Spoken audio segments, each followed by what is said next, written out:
Hi, Tawhid, how are you?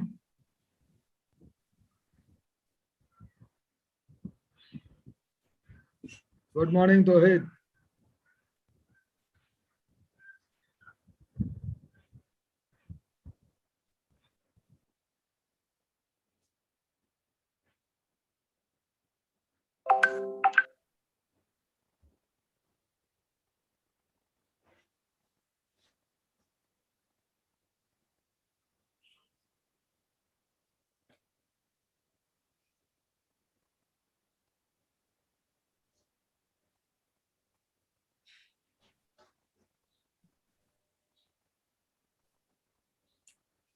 Good morning, everybody, and welcome to this live operative webcast on urethroplasty from the Kulkarni Endosurgery Institute at Pune.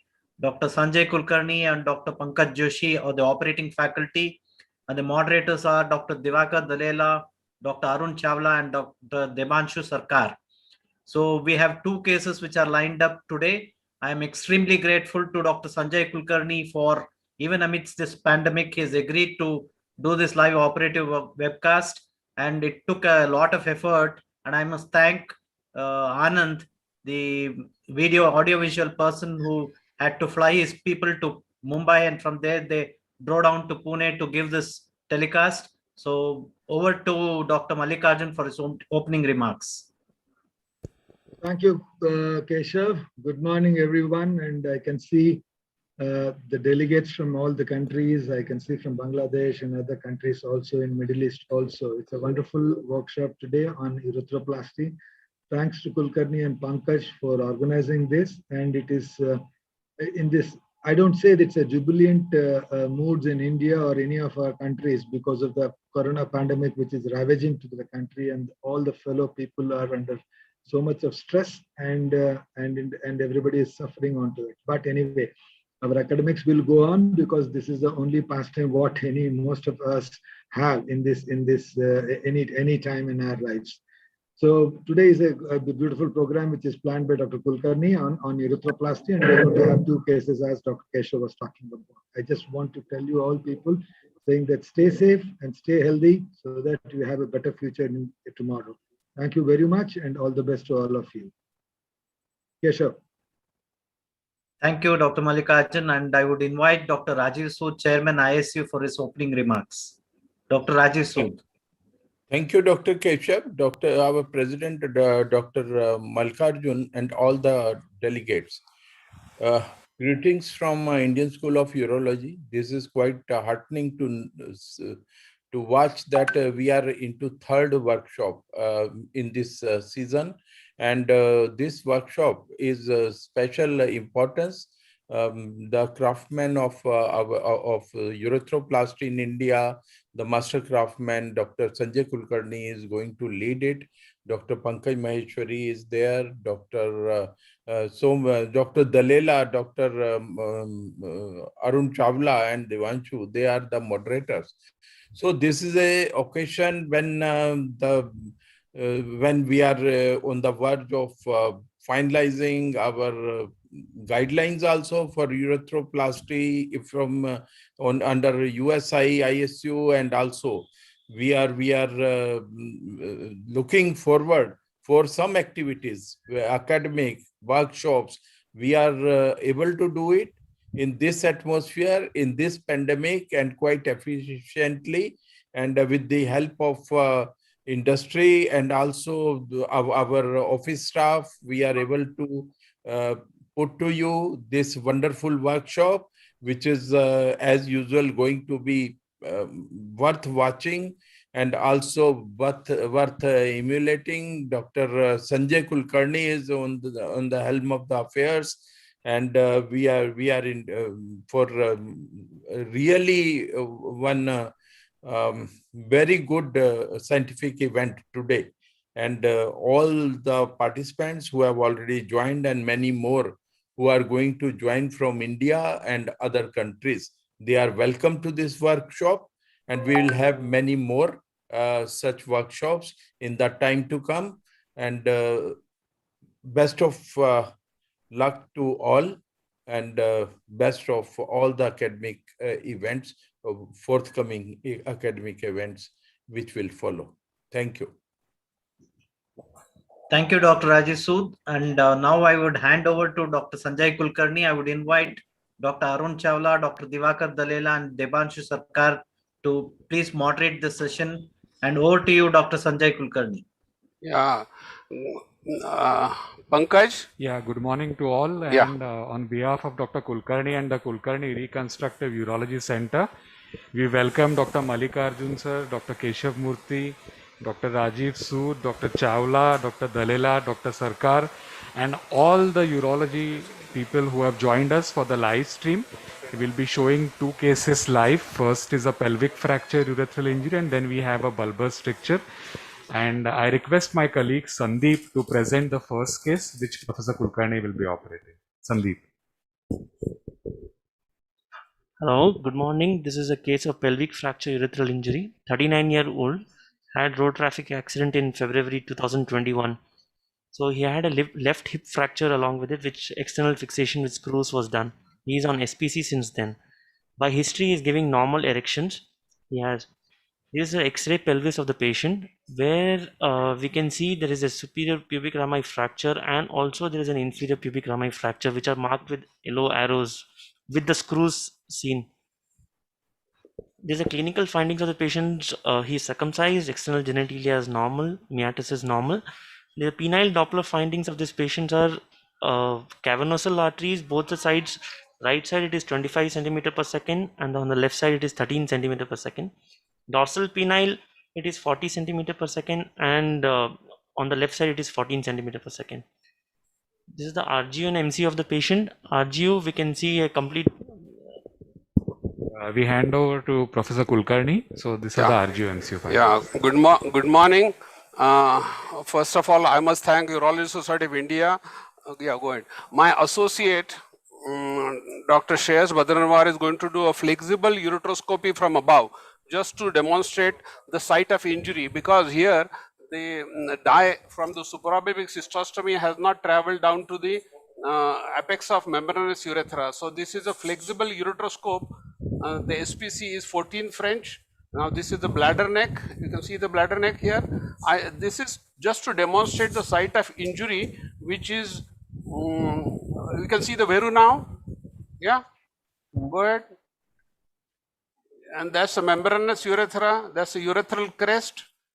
And now you can see the apex of membranous urethra there. Yeah, there's a complete block there. Just to show you that the injury is about that. That's the block there. You come out now slowly. That's the membranous urethra, urethral crest there, and now the veru. All right. So the injury is membranobulbar. Now what I want to do, pull it out now. Stop the water. I'm going to do. He is going to do endoscopy with a small caliber endoscope, which is a rigid nephroscope from above, which is 12 French, just to show you that a rigid endoscope stops just distal to veru and does not give you exact site of injury. What is the inference? That you cannot make an incision on the posterior urethra at the apex of a rigid endoscope. All right. Yeah. Go ahead. So this is a 12 French nephroscope going inside. The SPC was 14 French in the bladder. That's a bladder neck. You can see the veru. Now you can see that with a low SPC, no, just stop here. You can't go distal to the veru a lot. You understand? So making an incision on this rigid endoscope is a big no-no. Yeah, come out, come out. Come on, yeah, give it to me. I'm going to do endoscopy now from below, just to have a look at the urethra. Water.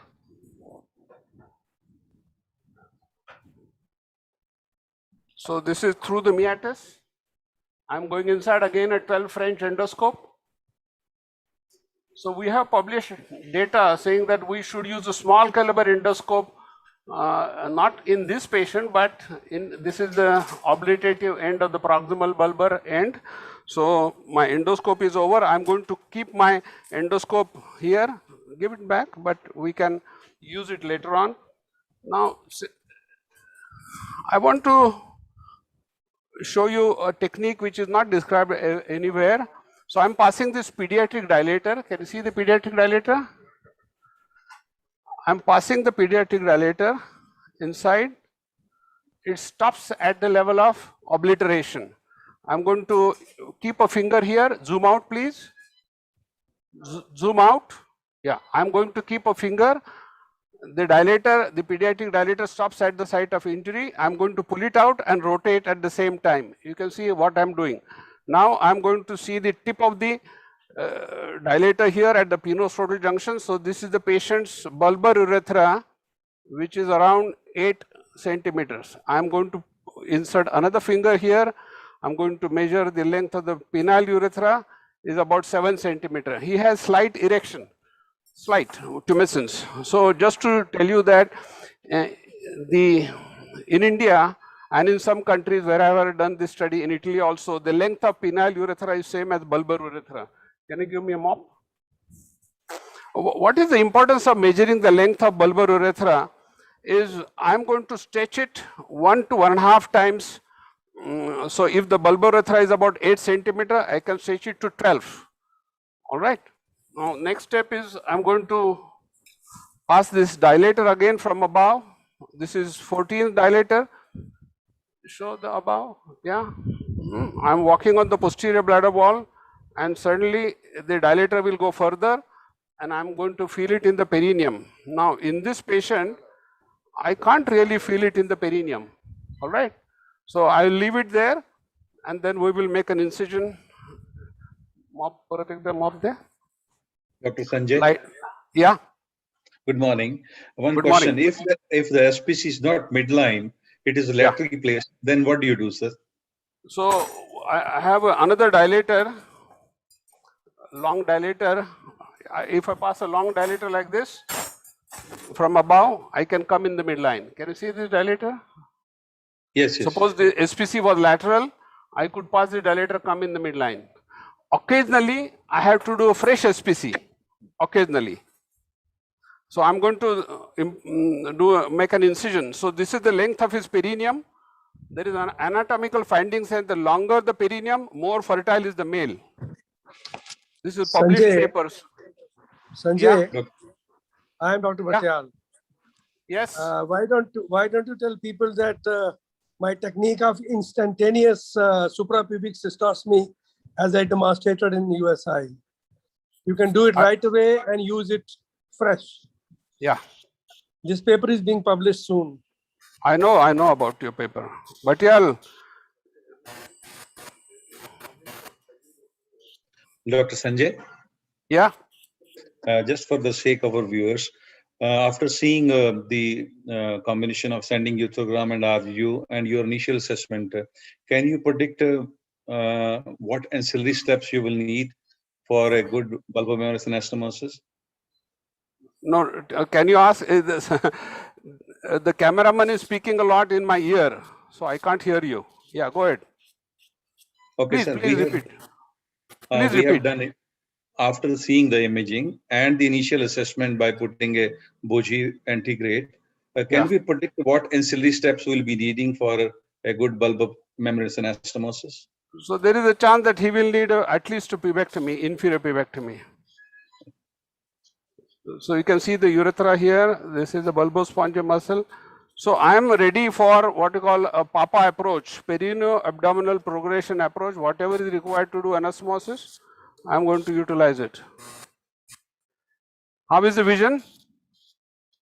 Vision is very good. Thank you. Thank you. So this is the bulbospongial muscle. Now here what happens is you can see the perineal vessels very close. Occasionally, if you do lot of urethroplasties, you may get a perineal hematoma or bleeding. So the commonest site of bleeding after surgery, if you have a problem postoperatively, is from the perineal vessels. So this is a turnavoric retractor.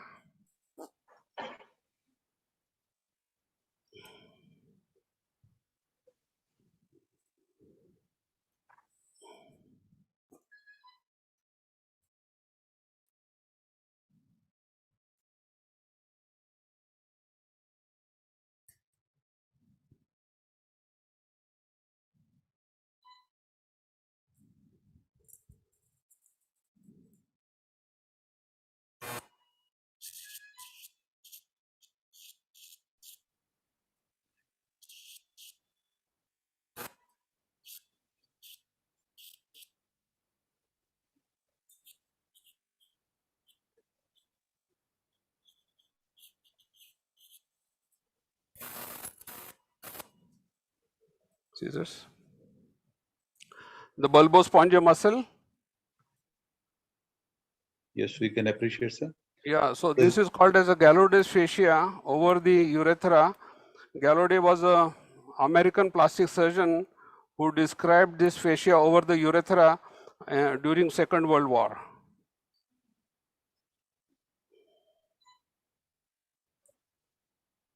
There's a question in the chat box. What is the extent of the incision?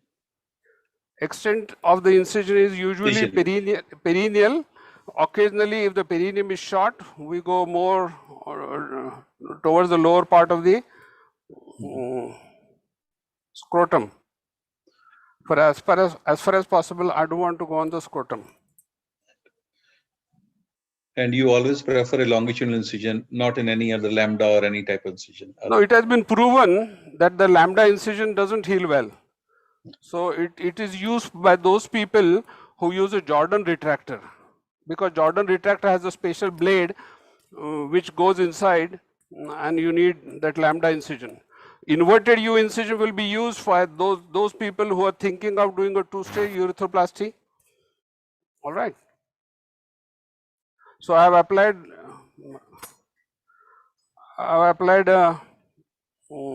mastoid forceps, mastoid retractor. When you go to a haircut salon, they make tiny incisions. So similarly, I am going to make tiny incisions here onto the.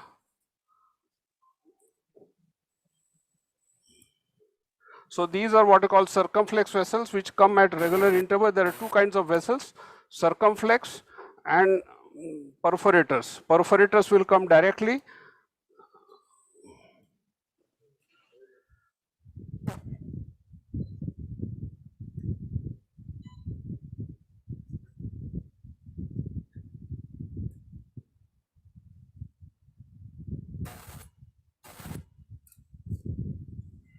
I'm going to readjust the retractor as I go in. So we get around 120 patients of pelvic fracture every year. 60 are primary, sister over there. 60 are primary, but they are complex, and 60 are redos. And we have published the largest series of PFUD in the world, which is about 1,300 patients.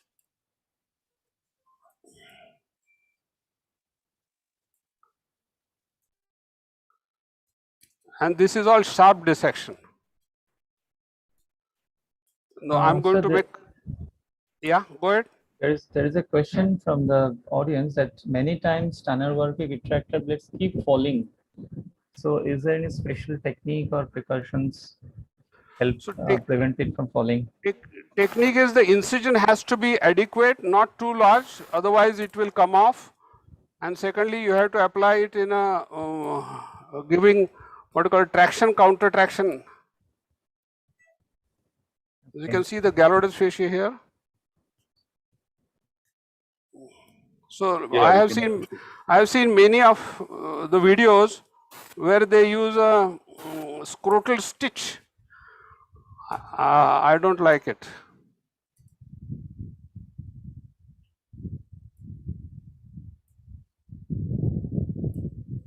This retractor in India is available for about 6,000-7,000 rupees. A lot of companies make it.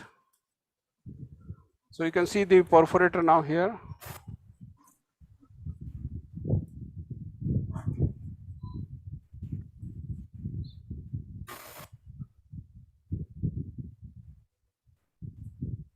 I want to make a window here behind. Sir, you are using a blue colored sponge Yeah. gauge. So what is the reason behind this? I will show you in a minute. This is Malik. Hey there. So I learned this technique from George Webster. So this is a white sponge. Yeah. So what happens is, if I use a white sponge, it reflects light, and then this looks like a lot of bleeding there. When I use a blue gauze, you can see that the gauze is turned blackish. So I will show another trick. I will bring in this from inside. No, don't zoom. Keep it there. Keep it there. Keep it there. If I bring this inside,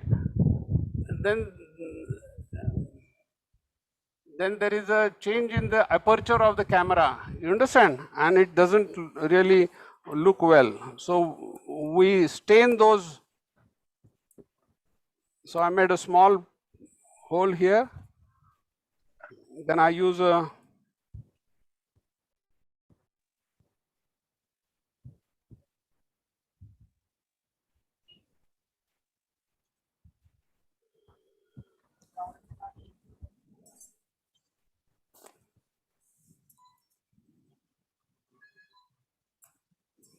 suction. नहीं तो माफ कर. In this step of bulbar mobilization, you will have bleeding from two sources, perforator and circumflex vessels. Am I right? Yeah, correct. So perforators will be there, which will come directly, and circumflex will come from corpora cavernosa to spongiosa, which you can see beforehand. Hold it slightly up. So here I'm going to push both corpora on one side. नको suction नको चालू करो.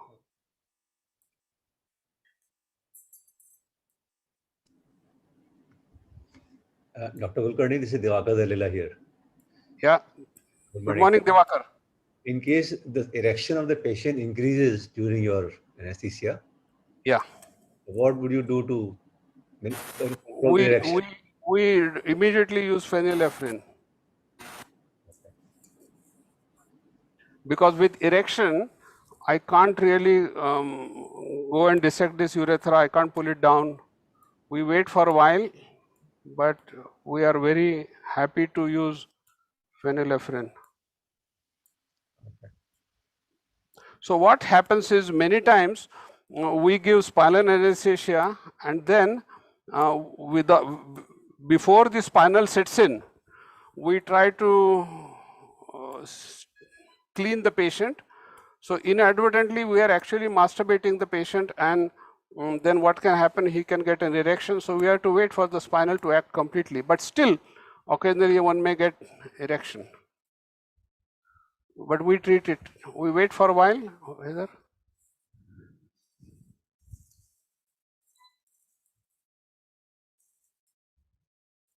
You can see a perforator here. As far as possible, minimum coagulation. Yes, sir. Any difference between use of monopolar versus bipolar in these areas? In today's era, it doesn't make any difference.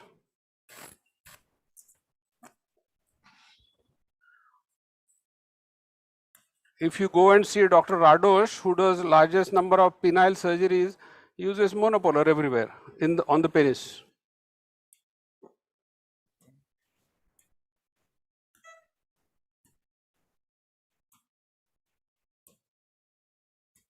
So next is the distal limit of dissection. I'm going to insert a finger between the dissected urethra and the corpora and check by lifting the penis up. I can still go further. So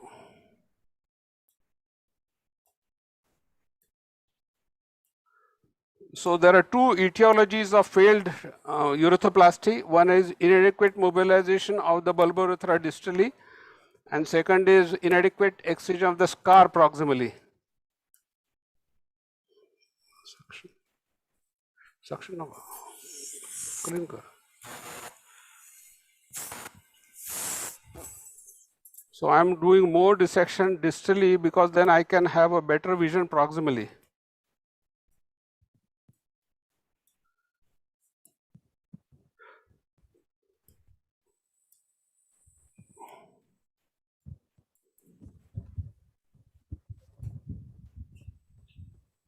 Again, I'm testing the distal limit. I could go a centimeter further if needed, but I think this is adequate. We'll just check for a bleeder here.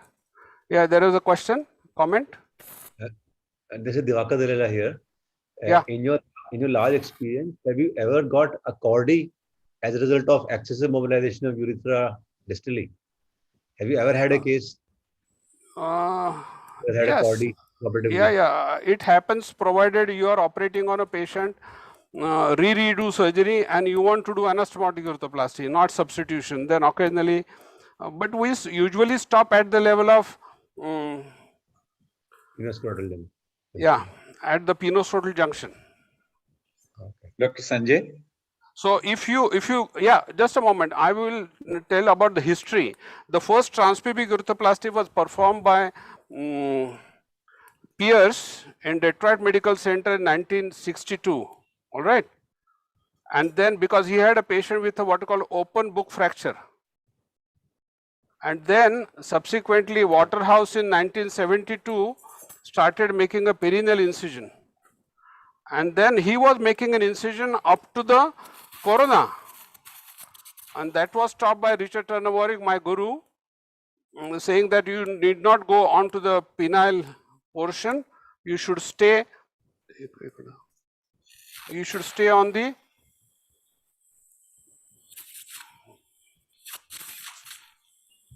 bulbar portion only. And then the incidence of cordy went down. And Turnavoric perfected the technique of what you call posterior urethroplasty. He was doing what is known as a PAPA approach, perineal-abdominal progression approach, which he described in 1976. And his student, George Webster, described the elaborated perineal approach, which was discovered in 1986, which is considered a standard of technique today. Yeah, some comment or question? Dr. Sanjay, we wanted you to demonstrate and just tell us how you are progressing towards the dissection of the proximal bulb, both dorsally and ventrally, for the viewers. So I'm going to squeeze this what you call large amount of spongy tissue which is ventrally, and then I have a mastoid retractor which is spreading the muscle nicely, so I can go below here. And the idea is not to injure the spongy tissue here. Now, when Turnavoric did surgery, he transected the urethra here in an oblique fashion. So he left the bulb of the urethra on the floor. He did not lift it. I will talk about these different techniques of anastomosis little later once we go there. So I'm lifting the sponge here. You can see the sponge very well.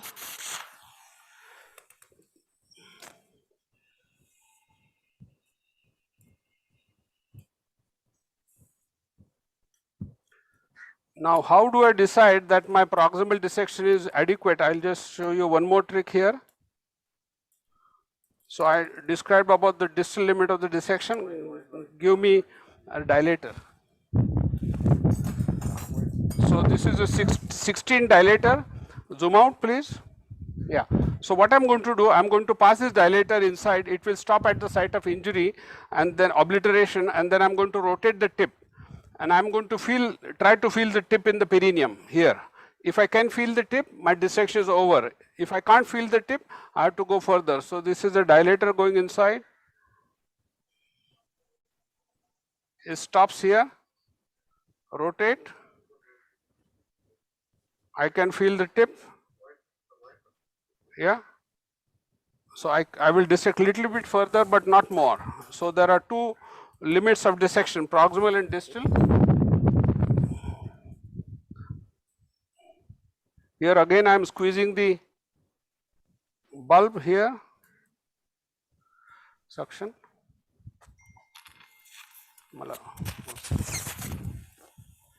So he is a young man whose bulbar arteries are normal. So when I transect the arteries, it is going to bleed a lot.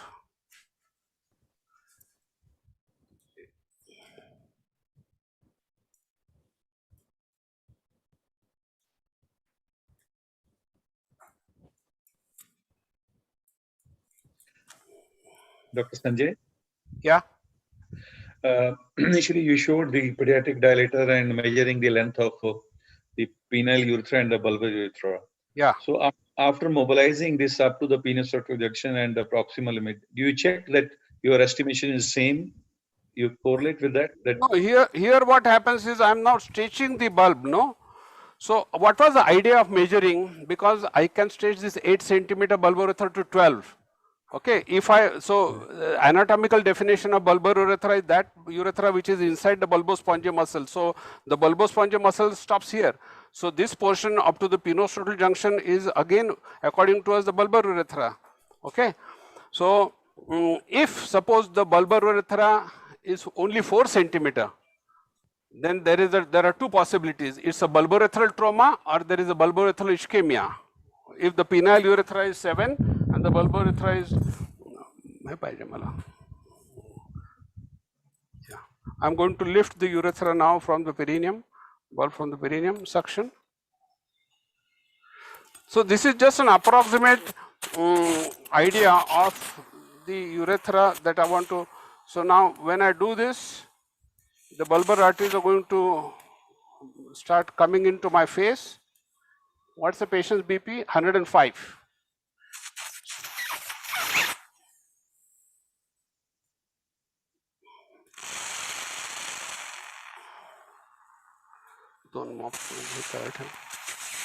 You can see the bulbar artery now? Yeah, we can see that, yeah. Yeah. Suction. Suction. Good.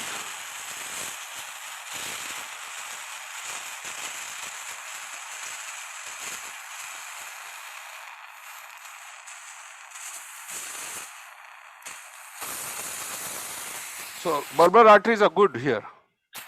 Yeah, I'm going to compress them for a few minutes. We'll see what happens. All right.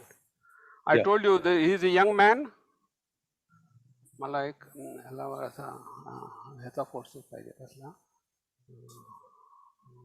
And your preferred method of scoring is ligation or cautery? Cautery.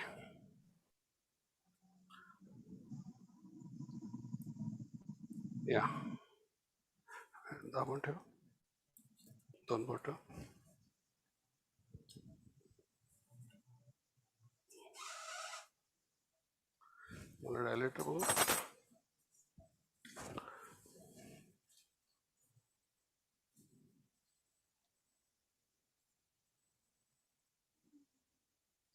So you can see the tip of the dilator just there. So I may have lost a millimeter of good urethra. Can you see this? Yeah, we can see. Yeah? Yes. Hold it up. So we can appreciate the dorsally placed urethra, a good ventral sponge. Yeah. Sir, there is a question. How does this length of bulbar urethra change your management, especially in primary care, or is it important in second or redo cases? Redo case is very important. Yes. And So in here primary cases? Is also important. Suppose the penile urethra is 8 centimeter and the bulbourethra is 4 centimeter. So what is going to happen? Either there is a bulbourethral trauma or I have just spatulated the urethra here, or it's a bulbourethral necrosis. Yeah, about 1 to 1.5 centimeter. I'm going to park it here.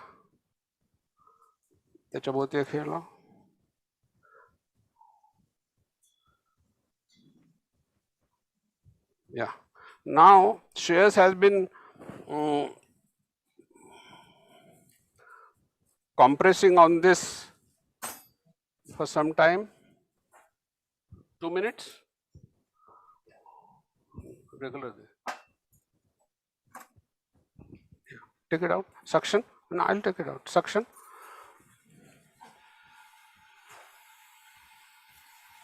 You can see they have gone into spasm.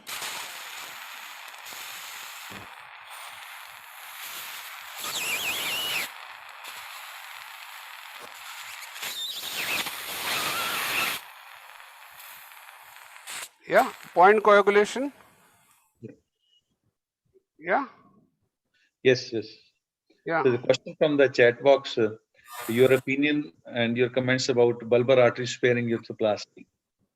Yeah, that is required for those patients. Suppose he has a hypospadias, then the retrograde blood flow is inadequate, and then one needs to use that approach. But it cannot be used for all patients. It can be used only for those patients who have what called a small defect.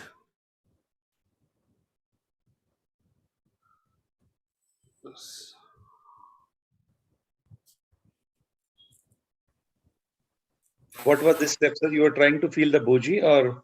Yeah, I'm trying to feel the bougie. Okay. I can feel the bougie in the perineum now, much more ahead. Yeah.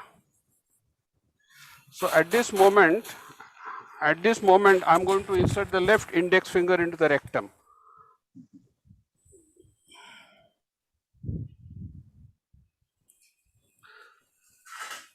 Yeah. Now you can see the movement of the finger in the rectum. We can appreciate. Yeah. Suction.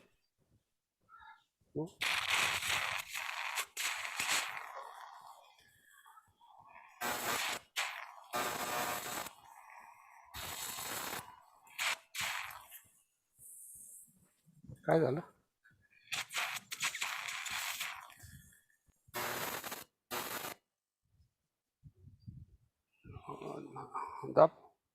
Yeah. Knife. I can feel the bougie in the perineum. It's the bleeder.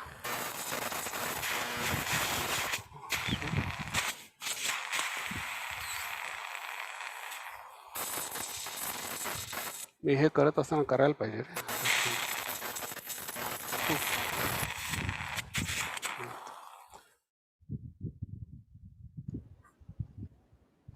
Dr. Kulkarni, this is Diwakar Dalal.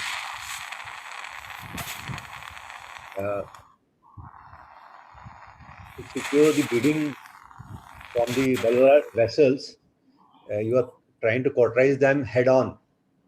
So how about dripping them with a very fine mosquito? In that process, you will grab the shaft of the vessel and then coagulate it. When you try and touch the tip of the cautery with the bleeding end of the vessel, the blood comes on the tip of the cautery and tends to take away the energy from the cautery tip. So what is your point about this? I agree with you.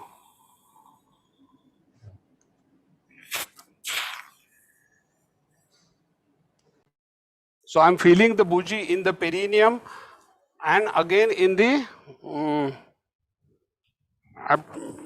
through the rectum. You will be surprised how close is the rectum. So this step has not been described by anybody else in the literature. Dr. Sanjay, your assistant is having the bougie antegrade and you are having a left hand finger in the rectum and doing dissection with the right. Yeah, correct. Yeah.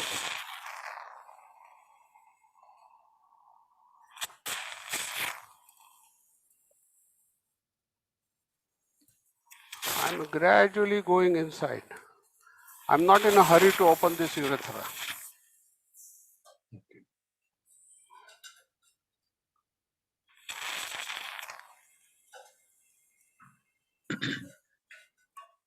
Suction.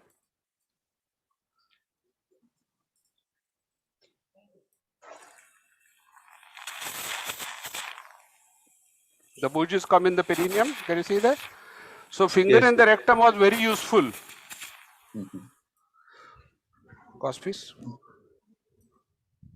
So the point of putting a finger in the rectum is to avoid the first of injury all- to the rectum, or how to secure the proximal stump.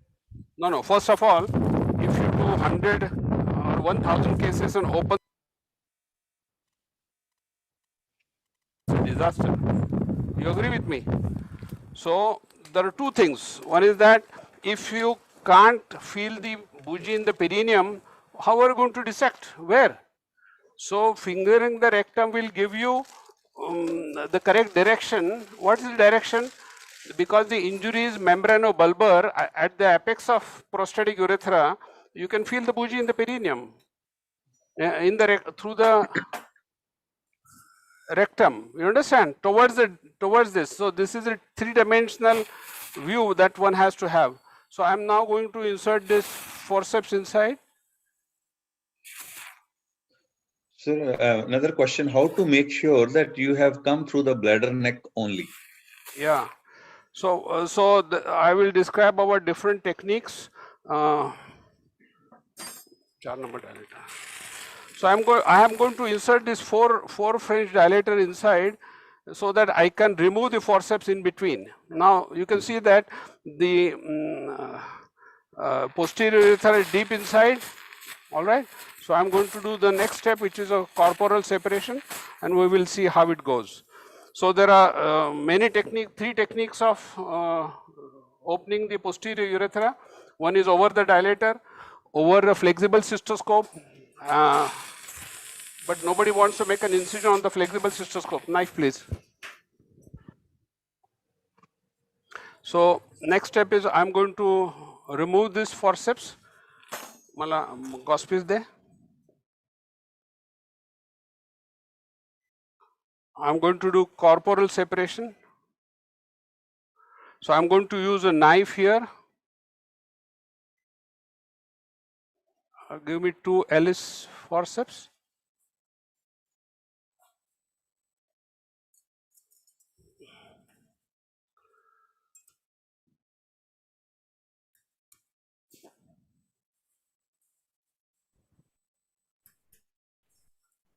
So you always incise this corporal separation with a knife? Yes, because the two corpora are cylinders. If I'm making a small incision, then a tiny cut, it will fall in the midline.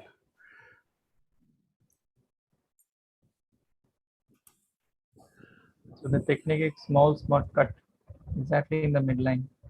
Huh?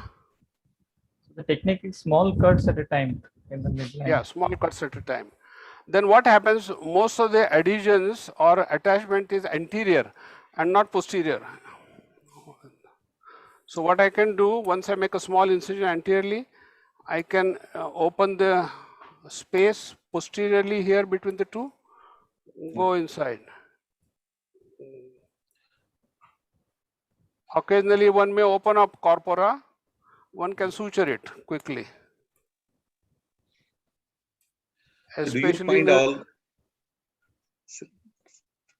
Can you take few questions from the chat box? Okay, sir. Do you find always the crura in the midline, or there can be distortion and you have to make incision in a different place? They can be crooked, but usually they are in the midline. Usually. So here I am applying another mastoid in a retrograde fashion.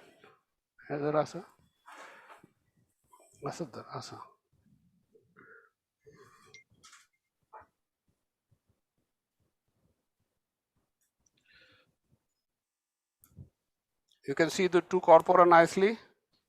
Yeah. We have to separate about 4 to 5 centimeters. Yes. And then the deep dorsal vein will come in the midline. Yes. So the question in the chat box from Dr. Bhatyal, that whether we can do this step first before delivering the bougie antegrade into the area of interest. In a redo case, this may be required. And there's a question from Dr. Shalisha, again, putting the bougie. Is there any trick for that, bringing the bougie out, or is through your experience only you can just deliver the bougie through the bladder No, neck if into you, the the other technique is, the best technique is what we call Jalil Hosseini technique, pass a flexible cystoscope from above. All right. There is a little vessel crossing here.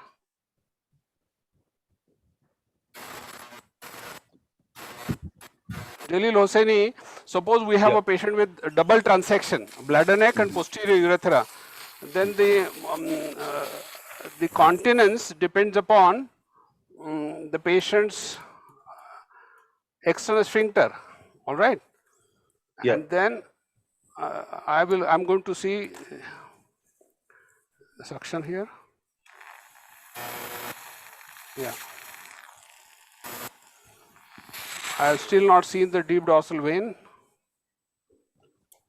Sir, what is the cautery setup? Cautery is 25-25. Dr. Sanjay, can you take one more question? Yeah. This question is from Dr. Professor P. Venugopal. If the bulbar artery retracts and continue to bleed, any special maneuvers? You can underrun. Okay.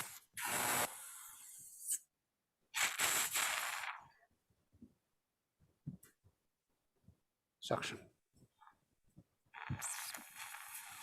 You can see the deep dorsal vein in the midline here. Yeah, you can see there.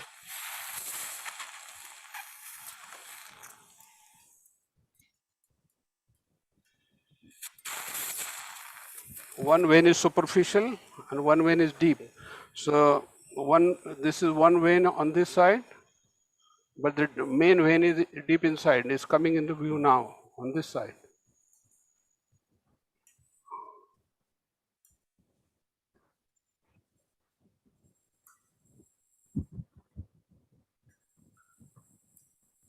So I've gone behind the vein. There is one vessel here, one vessel here.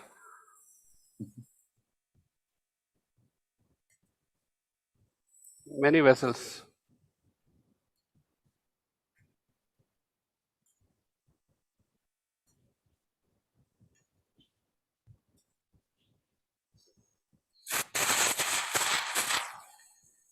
Now here what happened, there are a bunch of vessels here. Can you see this? Yeah, we can see. Yeah. Mala hai de 40 vehicle de. Suction here.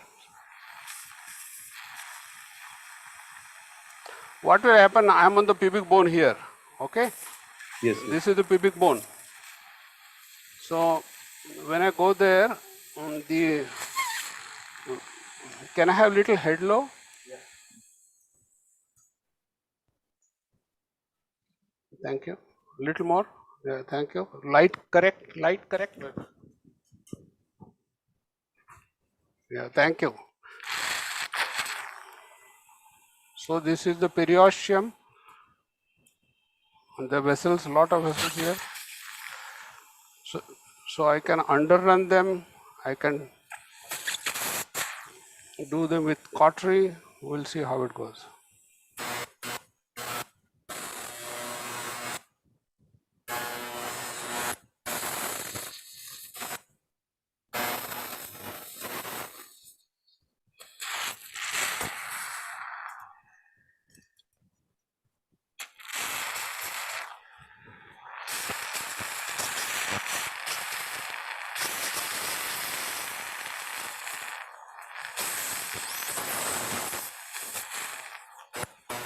So I'm making an incision onto the periosteum here. The vein is gone on the patient's left side.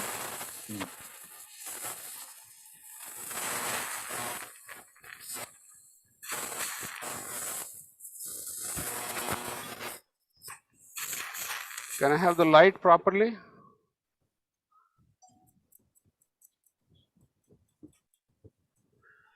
Yeah. You can see the dilator is still here. Forceps. Can I have small forceps? So I'm passing the dilator inside. and a forceps. So you can see the tissues are white here. I'm working incision, suction.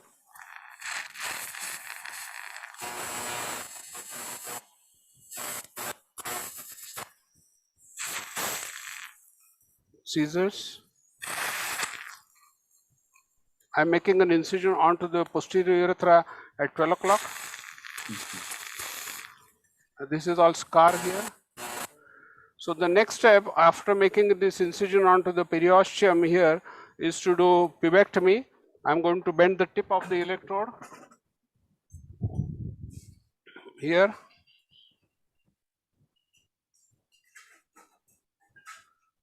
At an angle. Suction, please. Now you can see these are the corpora. This is the vessel here. I'm going to go below the vessel. Below the vessel, below the periosteum.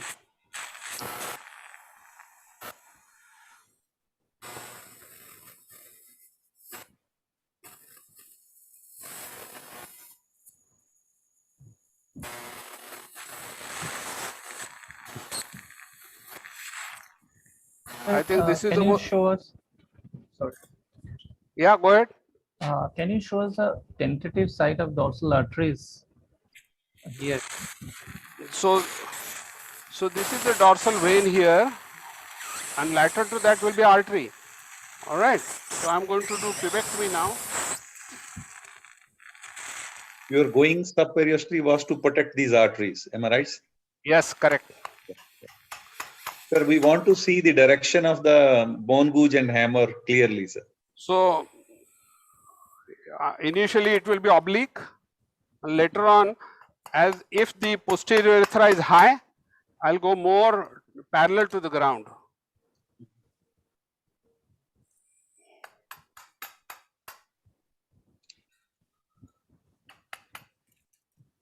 Dr. Sanjay, Yeah.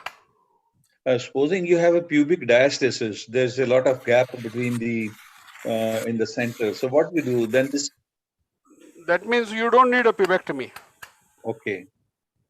That's how the first case was described. No, Pierce had a patient who had diastasis.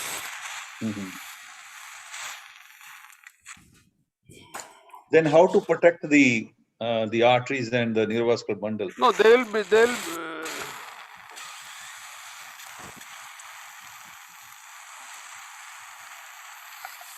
you stay in the midline. Okay. Stay in the midline. Don't venture laterally. The most difficult job is not to use a diathermy like an inverted U fashion. I'll show you what should not be done. Where is the diathermy? I should not use diathermy like this. Yeah, like an inverted U. Then what will happen?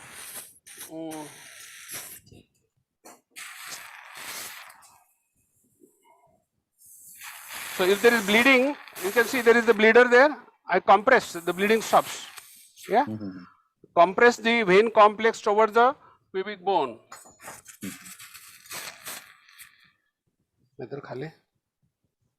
Yeah, knife. Dr. Kulkarni, this is Diwakar Dalila. So I'm going to make an incision on. I have made an incision onto the dorsal surface here at 12 o'clock onto the posterior urethra. Give me scissor. assist him. छोटी scissor पाहिजे ना. So I'm excising the scar.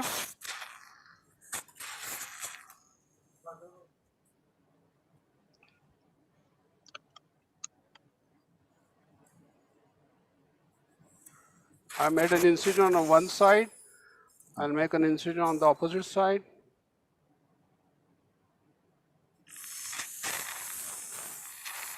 Sir, can I take a question from the chat box? Hello?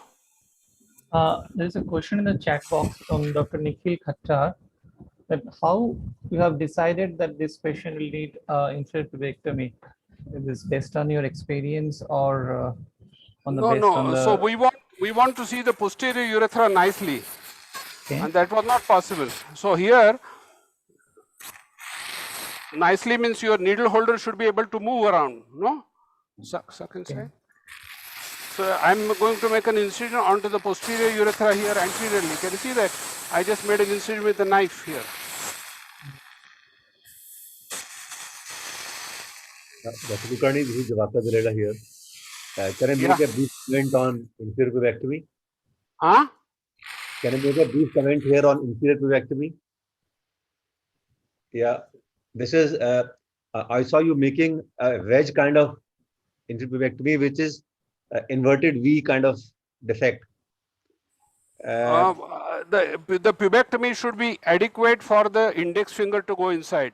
It should not be too wide or it should not be too narrow.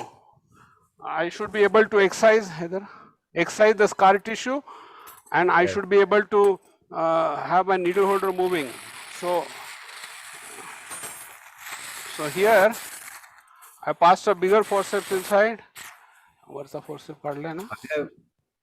I have made a small modification into this inferior pubectomy, that instead of making a inverted V kind of defect in the pubectomy, you can make a omega kind of defect in the pubectomy.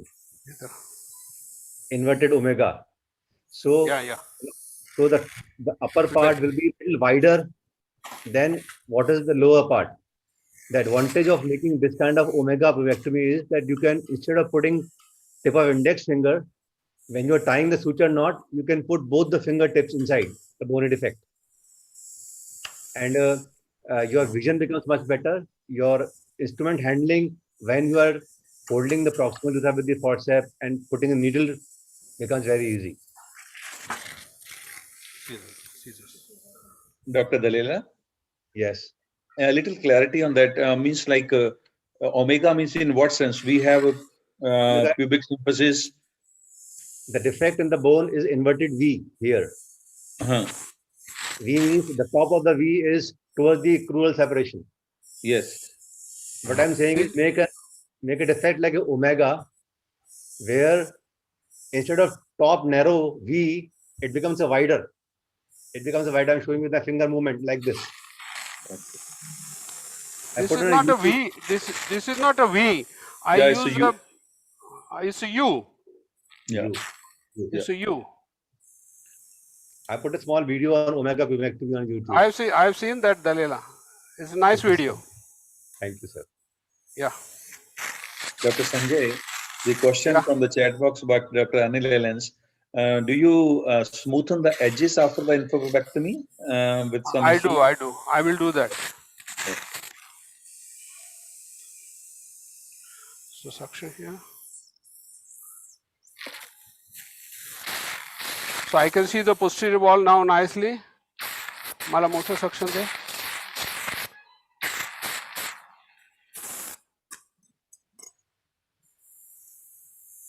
Can you see the posterior wall now? Yes, we can see. Sir. There is a little scar here. I will go a little further on both sides.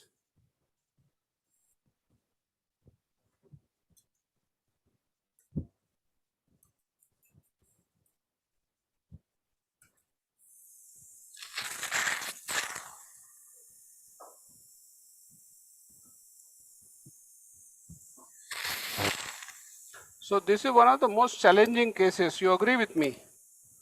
We agree, sir. There was a paper by Tony Mundy. He suggested that the challenge is we cannot decide what kind of step is required to identify the posterior urethra. You understand? That we cannot prejudge in most patients. So here I'm spatulating anteriorly, and then I'm removing this whitish edge anterolaterally. And as I go inside, it bleeds, indicating I have gone proximal to the scar tissue. Okay. So this infopubectomy achieves the excision of the scar and gains us a little extra length for the Absolutely. Now you can see there is a bleeder there. Once I go proximal to the site of obliteration, there will be bleeding.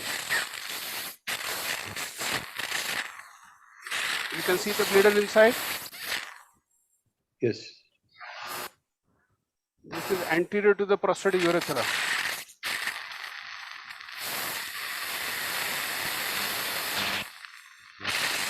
So if there is oozing, just compress. Sir, here we can appreciate that you are working not around the urethra, but between 3 and 9 o'clock. Am I right, Yeah, sir? correct. Yeah, correct.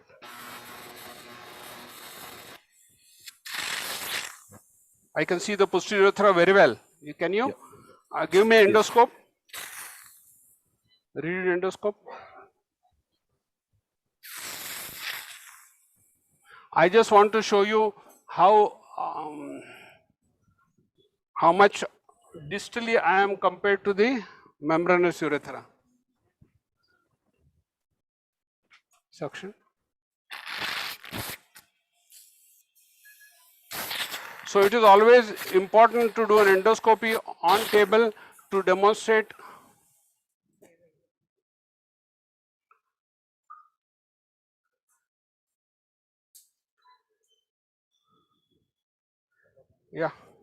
water, suction.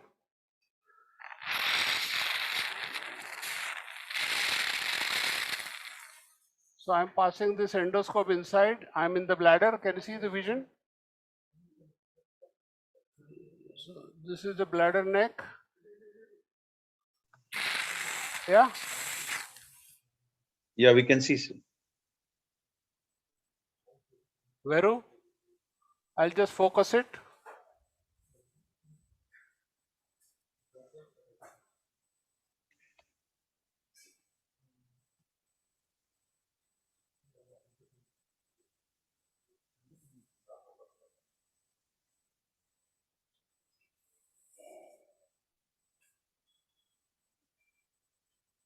That's a Veru. And now I'm coming distally. You can see the membranous urethra, and this is my incision here. This is my incision. So I'm okay.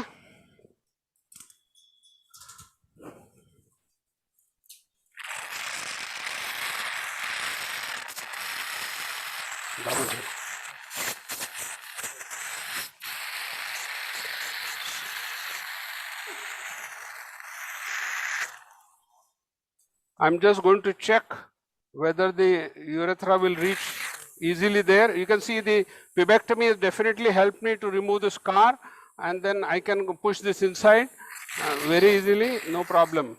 All right. So hold this there. 40 vicryl. There is going to be some oozing from the vein. You try to coagulate, it becomes very difficult.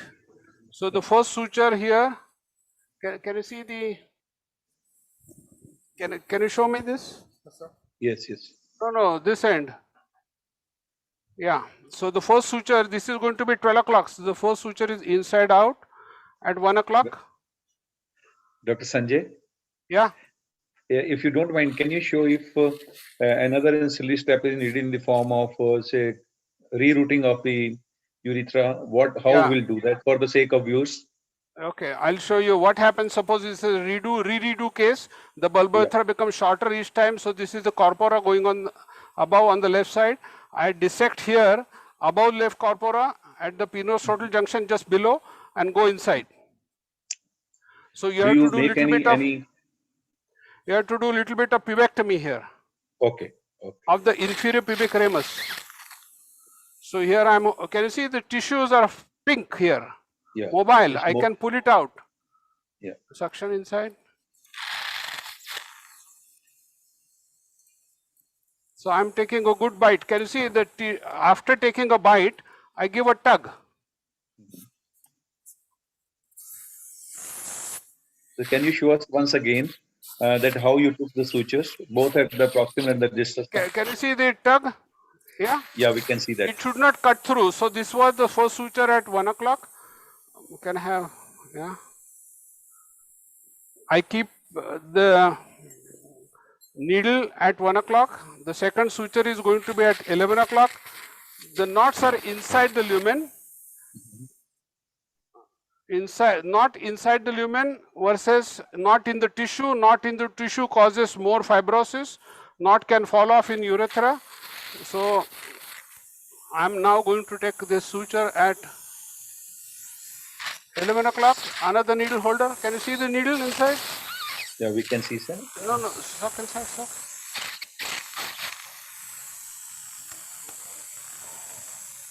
So which sutures you are using, sir? This is 40 Vicryl. Second suture at 11 o'clock. Now third suture will be at 3 o'clock, inside out.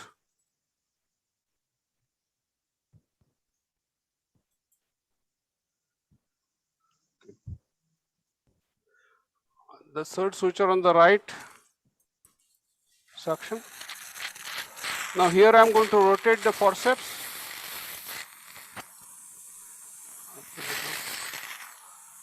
Suck inside.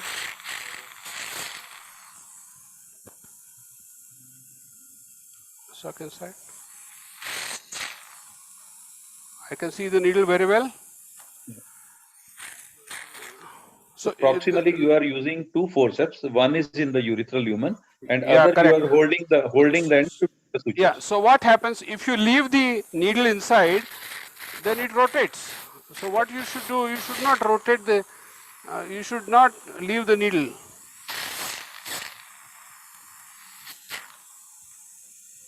Yeah. Now I am going to, for 9 o'clock, I am going to pull this outside. Can you see the mucosa inside here very nicely? So I go out, inside out. Only for 9 o'clock, I go inside out, and here, outside in.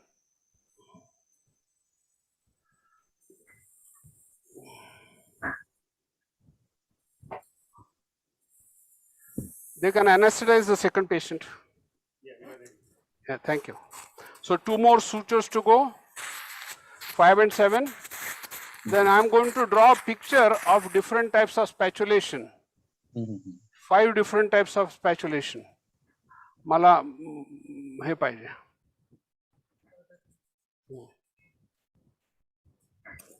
So this is the 5 o'clock suture inside, 14. So here what happens is, I'm going to direct it posteriorly, suck inside. I'm going to rotate the needle holder.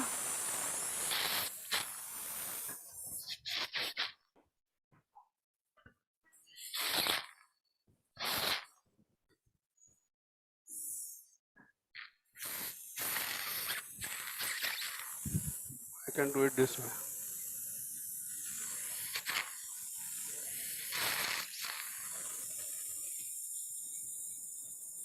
Dr. Kulkarni, this is the Akadera again. You don't use Debacke's gorget for putting it inside the urethral lumen? I think gorget is a difficult instrument because it injures the bladder neck. It is too long. No, keeping it So inside. all over the world, our technique of using a forceps inside is now standard of care. No, you can use gorget up to the middle of the prostatic urethra. No, then it does, it stands outside too much. I think gorget and nasal speculum and forceps, 3 things one can use. But we changed the world saying that one should use the gorget is used basically by Tarnavaric and Mandi, my friend. But it has to be handled very carefully because it has a very sharp edge and you have to introduce it into the bladder. So I have the gorget, but we don't use it. So here is the 7 o'clock suture. You can see the needle coming inside. You can see the needle? Yeah, we can see that. So I have seen patients after using gorget that they become incontinent because you have injured the bladder neck.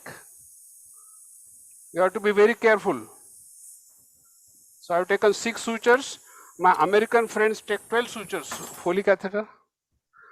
But Sanjay, if you want to know the direction of the needle holder for the 5 and 7 o'clock sutures, I will show you in a minute. So this is a 14 frame silicon Foley catheter, and then it goes inside, inflate. You can see the back bleeding from the transected urethra here nicely. I pull out, so I'm going to remove slack. Hold this too, hold this too, hold this too.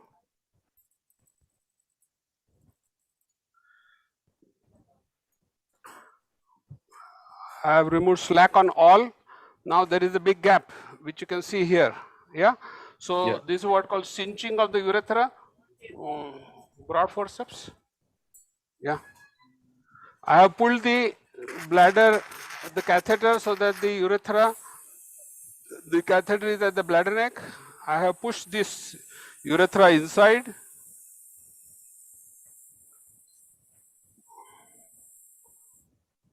So the first suture, as I started at 1 o'clock.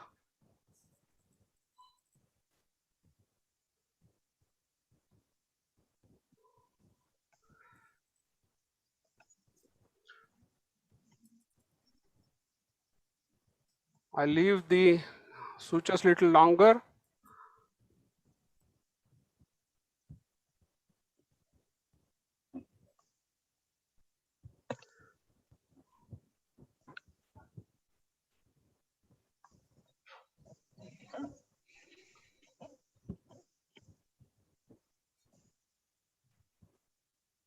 Yeah. So I'm going to just have a little diagram about how to spatulate the urethra.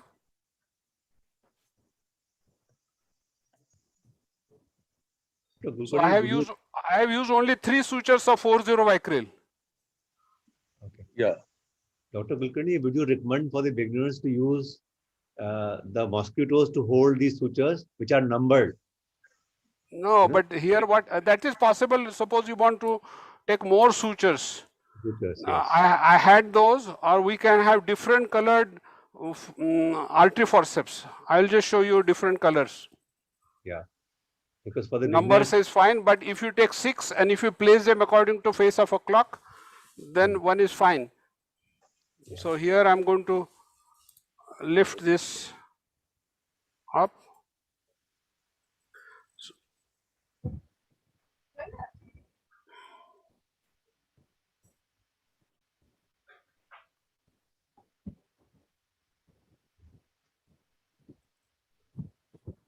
Suction.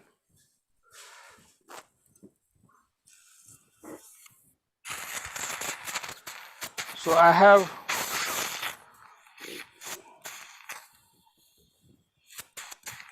good amount of spongy tissue here ventrally, which I am going to use for posterior spongioplasty. 40 vicryl there.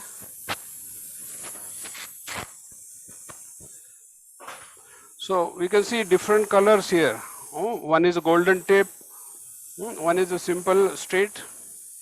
So one could have little aluminum foil here, which has numbers. So I'm going to do a posterior spongioplasty. So in the event, Arun. Yes, sir.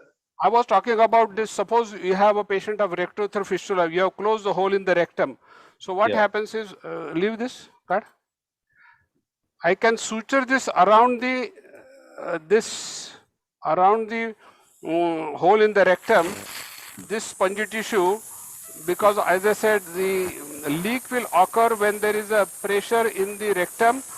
The gas wants to come out, flatus, and then if there is a tissue like this which is obstructing, then the chances of healing are higher. So you need good tissue. Suppose you bring in omentum, you leave it there, it's not actually supporting the anastomosis. Yeah. This is a very robust tissue, the ventral sponge. Yeah, robust tissue. So I suture it around. Yeah. Like this. Kagad aaya kaga. Second suture. The question from Dr. Bhatyal, the defect in the bone where you have done wedge pubectomy, you want to interpose any tissue or it's okay? No. Sir, whenever we have like this, there's a callus, and if you find a lot of oozing from these cut ends, what do you do, sir? Occasionally we keep surgery cell. Okay. So there's a question that if after the suturing you see that the catheter is entangled inside the suture, so do you need to do anything or just leave it there, and how to Just prevent this leave it there for entanglement? longer period of time. Needle holder. But what happens is you have to have a plan regarding there should not be entanglement. So all the sutures were placed according to face of a clock, and because we have these knobs on the retractor, there is no intermingling. So there are two more steps which we can do occasionally. Give me 2 forceps. Connect the Asla forceps. So there is no zoom out. Yeah. So there is not a lot of tension on the anastomosis. So occasionally for redo case, I can pull this down and suture it to the corpora, and then very rarely, rather than substituting, what I may do is I may pull both corpora down. You understand? And then the tension will become less, and the corpora will be sutured to itself. So we will see how it goes. So can you take a few questions? Yeah. Can I make a small comment on suture entanglement with the catheter? When you are using 6 sutures at Dr. Kulkarni use and you have a catheter, entanglement of catheter with suture is less common. But if you use more than 10, sometimes 12, some people use it. So then the risk of entanglement is very high. So what one can do is, whatever pre-placed sutures you are given in a clock fashion, just pull all of them simultaneously and ask somebody to guide the urethra towards the anastomosis, right? So when you pull all the sutures, all radiatingly, and then you move don't tie the knots, move the catheter in and out and see whether it is free or not. If it is free, then you have not entangled the catheter. And then you can leave the traction on sutures and one by one you can tie. Have I made my point clear? So there is one more technique I will show you. Arun, did you understand what I said? Yes, it is clear. So what you can do, place them according to this 1, 2, 3, 4, 10, and you pull 1, 2, 3, 4, 5. So there is no problem of this. So I want to tell you that whenever we used to do open radical prostatectomy, the sutures taken were 6, even by Patrick Walsh. You understand? So that anastomosis was at the proximal end of membranous urethra. So if you are at the distal end of membranous urethra, why you want to take 12 sutures? You understand? So Turnover used to take 12, Mundy takes 12, I take 12,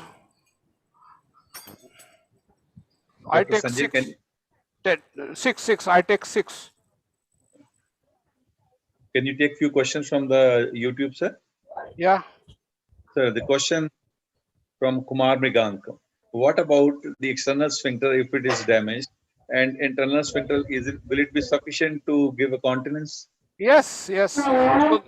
So about continence, there are 2 things. One is that normally the injury in most patients is membranobulbar, and there is a paper by Tony Mundy saying that 85% patients of fracture pelvis have a reasonable external sphincter. I have done fracture pelvis rupture surgery after prostatectomy, after TURP, after BNI, and the patients are continent. And then we had some patients where we had double transection of the urethra, and then the patients are doing fine. So I'm going to request my associate to close while I have some 10 minutes to go, because Pankaj is going to make an incision at 10:30. So we divided 3 hours into 90. I'm just going to draw some figures for you. So can you Yeah. take few questions before that? Yeah. Okay, the choice of catheter and the duration of catheterization after urethroplasty. Catheter is 14 French silicone Foley catheter, and Okay. for 4 weeks. So Another question, can this catheter be placed after the anastomosis? yeah, I have 6 seen that some people who are very confident of their surgery can happen, but I don't want to do that. Okay. So this is the bulbar urethra. Can you see this? Yeah. The natural spatulation of the bulbar urethra is dorsal. Yeah, and this is the prostate. This is a membranous urethra. So no spatulation of membranous urethra, because this is membranous urethra is sphincter active, and dorsal spatulation of the bulbar urethra. This is ideal. All right. Now there are some guys who want to do ventral spatulation of membranous urethra. If somebody else's urethra, why not spatulate membranous urethra? You understand? So that's number one, no spatulation. Number two, ventral spatulation. Number three, posterior spatulation, which is George Webster. Okay, posterior spatulation towards the rectum. Number four, what Turner used to do, this is the urethra, he used to transect in such a way that the bulb was on the floor and the spatulation of the urethra was ventral. And then suppose you are doing a transpubic urethroplasty, then from above, if the urethra is not spatulated, you can't see. So ventral spatulation of the bulbar urethra, ventral spatulation of the membranous urethra, and then this becomes a 12 o'clock. You understand? So this is Turner-Warwick. Ventral spatulation of bulbar, ventral spatulation of the posterior urethra. And lastly, what happened? Suppose you do this, dorsal spatulation of the bulbar urethra, and then ventral spatulation of the membranous urethra. Now what happens here? This is the longer end, and this is a longer end. You understand? And then this is the longer end inside. So Mundi will rotate 180 degrees. So the longer end of the bulbar urethra will reach the longer end of the prostatic urethra or membranous urethra. You understand? You rotate 180 degrees. It actually nothing happens. So 5 different types. The best is no spatulation of the membranous urethra. Then coming to taking a suture at 5 and 7 o'clock.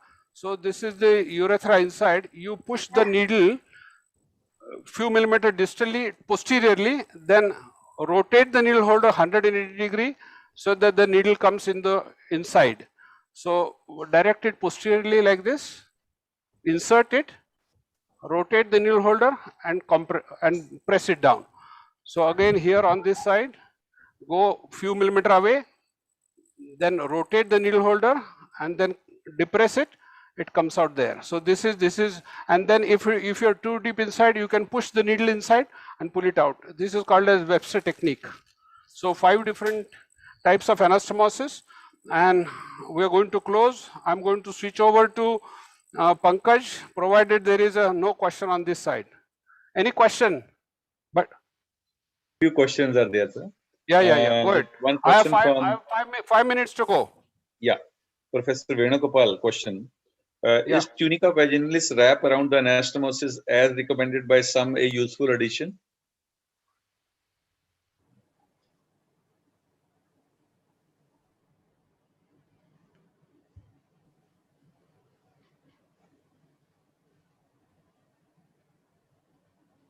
I think we lost Dr. Kulkarni's audio.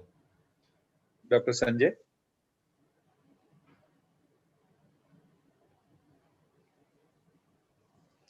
We lost Dr. Kulkarni's audio, I guess. Babu, just check Dr. Sanjay Kulkarni's audio.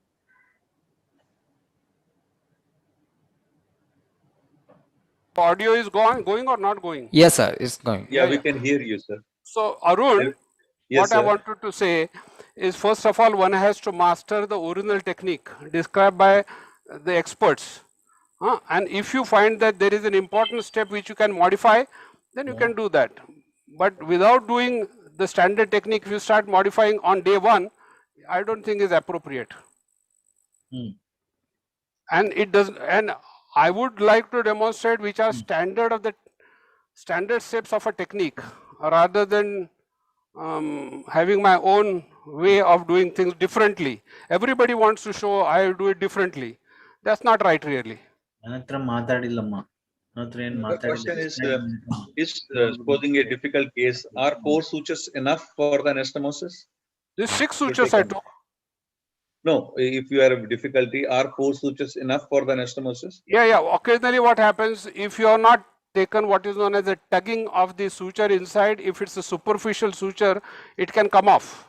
You understand? And then it's okay. It's okay. Either you can redo, or you can, is approximation. This is not a watertight anastomosis. So there is a question that you are doing Doppler in all cases. So suppose you find less vascularity in Doppler in some cases, do you proceed, or you will like to do so if vascularization procedure? The important question is, if there is, now on this patient, you can see that the vascular supply of the corporal and of the dorsal artery was less on the left side. So suppose I have to do a little more aggressive pubectomy, I'll stay on the left side rather than on the right side to protect the vessels on the right side. We do duplex color Doppler of all patients, whether they give history of ED or not. Because this guy says that he had normal erections, and if I show you his incision, can you see here? Can you show here? He has a plate here. Yeah, because he had superior and inferior pubic ramus affected by fracture. So his blood supply on corporal side, because of the inferior pubic ramus fracture, is less on the left side, and also interestingly the dorsal artery on the left side, the blood supply is less. So if I had to go in, I have to stay more on the left side on the damaged part of the arteries rather than going on the right side. And suppose the patient has a problem on both sides, then I will be doing the vessel sparing surgery. Dr. Sanjay, let us assume this hardware was on the pubic rami, anterior surface of pubic rami. Then do you think any problem in doing infrapubectomy? Not really. Occasionally I had to remove the plate, occasionally. Screws came in on my way. Okay. So we had to take help of an orthopedic surgeon. Okay. There's a question from Professor Ravani. The de novo erectile dysfunction, especially when the bulbar arteries are sacrificed and infrapubectomy is done.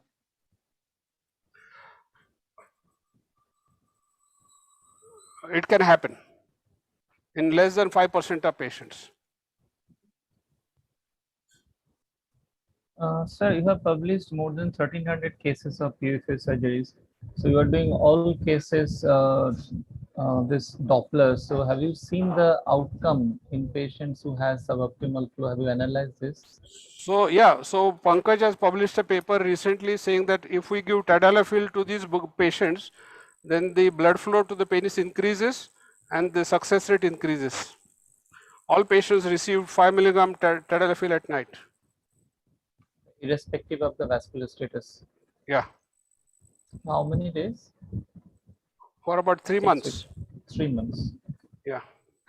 So the question, another question, the indication of putting a drain. Indication infected patient, abscess, or there is a continuous ooze. So another question is, if you have associated anterior urethral strictures, say in the penile or in the distal bulb. So we published a paper about complex urethroplasty in 2 journals, and it's what I would do is I would invert the penis into perineum and then mobilize urethra on one side, and then I would do a buccal mucosa dorsal onlay technique. We have done this many times. Okay. Another question is asked is the knots inside and outside. Any difference in the outcomes? When the guru of father of urethroplasty tells you that this is right, you have to listen to him. Turnaborik, not me. Okay. Yeah. Yeah, agreed, sir. So Agreed, so totally. there is a right way of doing thing and a wrong way of doing thing. You agree? Agreed, totally agreed, sir. Yeah. So you accept it or you say no, I will do it wrong way. It doesn't matter. And I have been doing wrong way for 30 years, but my results are okay. That's acceptable. Yeah, So another question in addition to that. scientifically speaking, not in the lumen versus not in the tissue, not in the tissue causes more fibrosis. Principle of plastic surgery, less fibrosis, primary healing, the knot will fall off. Yeah. Another Anywhere question in, was, yeah. yeah, that the 7 o'clock, if these sutures can be made the knot outside because of the ease of putting it.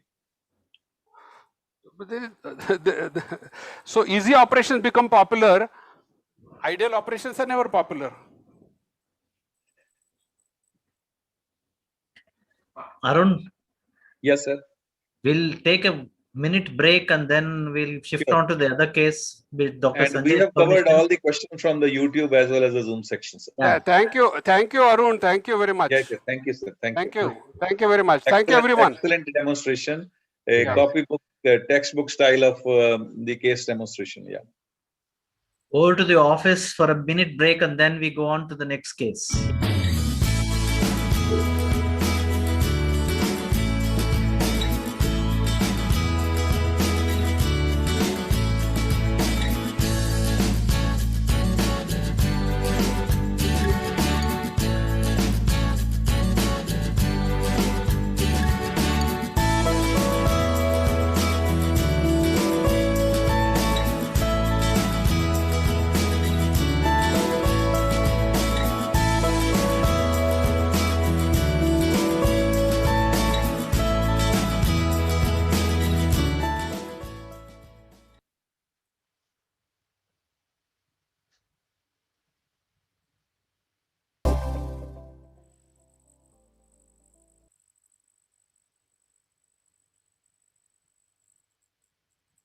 Arun, over to the moderators for the next case.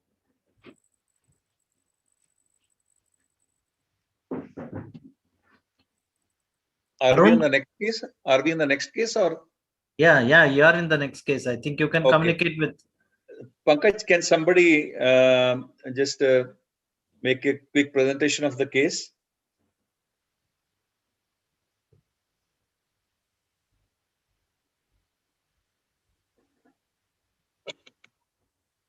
Pankaj? Yeah. Yes, sir. Can you hear me, sir? Yeah, we can hear you. Sir, I'm Dr. Sandeep, 36-year-old male patient with a history of idiopathic bulbar stricture. He has undergone 2 visual internal erythrotomies before. He is on CIC since then. Last CIC was done 15 days ago. He doesn't have any lichen sclerosis. So this is the Euroflow, latest Euroflow of the patient. It's a poor obstructed flow with a max flow of 12 ml per second. His voided volume is 310 ml. This is the RGO and MC of the patient. So Arun. Pankaj? Yes, sir. Yes, sir. Sanjay here. Before we start, I just want to introduce my anesthesia team.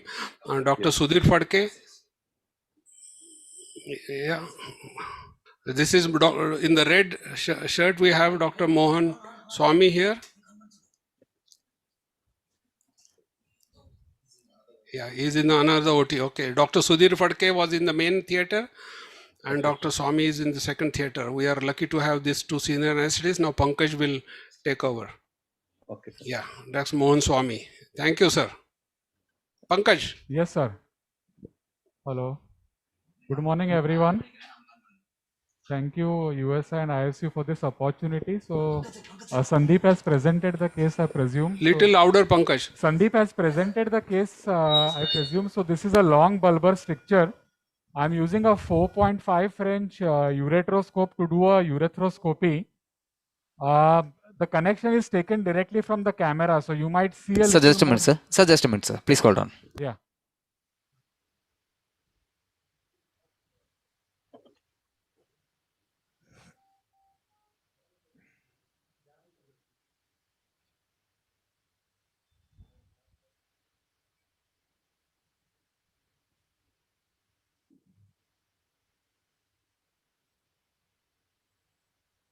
right up to the.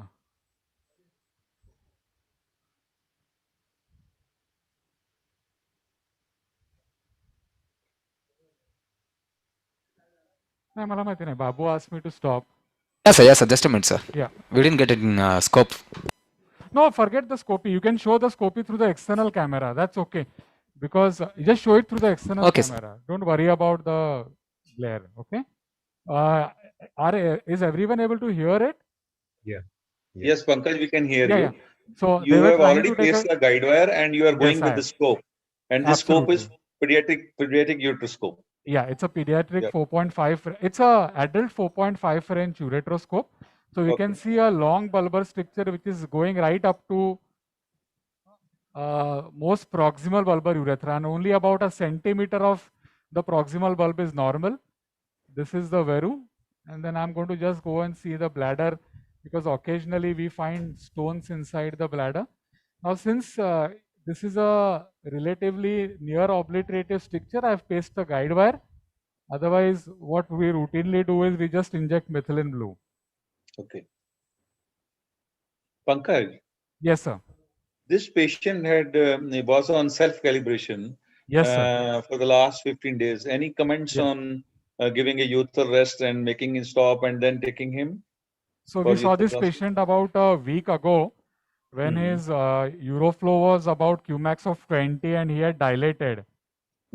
Yeah, they can take buccal mucosa. So we asked the patient, and usually if he doesn't dilate himself for a period of 7 days, can I have a mop, sister? The flow goes down. So we just wait for the flow to go down. Electively, we don't insert any suprapubic catheter unless he is in retention. So I've just injected methylene blue in the urethra. So the methylene blue will stay in the narrow part of the epithelium, and that is the strictured epithelium, while a normal urethra should look pink. Pankaj. Yes, sir. Can you tell again what concentration of methylene blue mixed with saline you used, and what is the advantage of putting this? So we have the technique where methylene blue would stain any dysplastic or metaplastic epithelium. So what we do is that we get a standard concentration of methylene blue. I'm going to take 1 ml of methylene blue. This is a blade, please. And I'm going to mix it with 10 ml of saline. I'm making an incision. I'm assisted by my colleague Amay. Ranga is taking the graph. Vipin is helping, and Dr. Swami is giving the anesthesia. So I'm making a midline perineal incision. Yeah, coming to the, you have assessed the location and the length of the stricture, urethoscope is done. What is the plan now? The plan is, this is a long bulbar stricture. Occasionally it may happen that it may extend into the proximal penile region. So I'm going to do a one-sided dissection Kulkarni urethroplasty.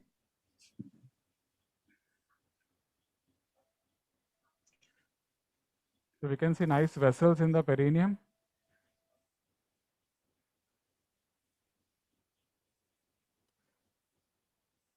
I'm trying to coagulate each and every vessel that comes my way. Glare is there, little glare is there. So can you reduce the glare, please? I'll ask them to reduce, sir. Yeah, fine. Is it better? Better, but Babu? centering has to be done properly. We are not seeing the view properly. Not yet. Not yet. The centering. Yeah, zoom out and area of interest in the center of the field. Yeah, yeah. Is it okay now? Yeah. And extent of the incision is. Where the perineum begins, that is the lower end of the scrotum, till below. So what I'm going to do is that I'm going to go on dissecting till I see the bulbospongiosus muscle. The light and was perfect. how Please much don't away move. from the anal verge this is a distant extent? I'm about a centimeter away, more than that. Because what happens in the bulbar region, the proximal bulbar urethra goes horizontally inside. So I really don't need to dissect right up to the perineum. So for a pelvic fracture, maybe I would have taken an incision little more. And if we take a very long incision, when we apply the Turner-Warwick retractor, what happens is the scrotum may just drop inside the wound. So I can see the bulbospongiosus muscle in the view. Yeah. I'm going to coagulate. Pankaj, would you like to see the bulbous spongiosus and the bulbous spongious cavernosus muscle both? Yes, sir. If you can demonstrate for our viewers. I'll demonstrate that, sir. There's a comment from Nikhil that it gives inconsistent results, the methane blue staining. Your comments on that? We have published it in the Turkish Journal of Urology 2015. So the inconsistency of methylene blue staining is about 5% of time. But majority of the times it would give a consistent result. A lot depends upon at what dilution you use, how fast you inject the methylene blue, also the production. So there can be, but we all know this is a principle which was started by Dr. Webster, but mainly when we were doing general surgery for piloneedle sinus, we use methylene blue. I'm sure they are also using it in bladder tumors when they are doing enucleation. They use it in GI endoscopy nowadays. So methylene blue definitely helps. So what I'm going is, since I'm a right-handed surgeon, I can see the vessels here. I'm going to go and dissect on one side.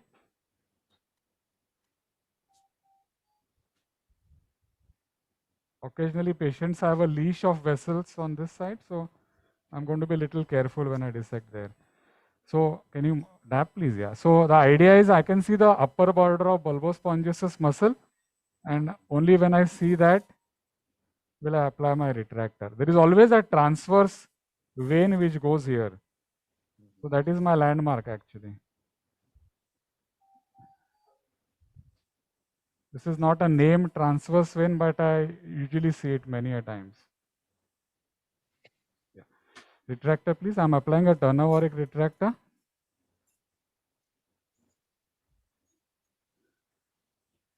Pankaj, one more question. You were telling about the one-side dissection. This one-sided dissection, you are talking not about the urethra, but the dissection on the outside the bulbous spongiosus. Yes, correct.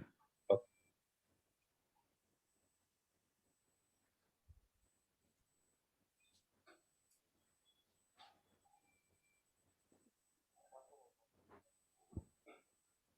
I'm talking about one-sided dissection of the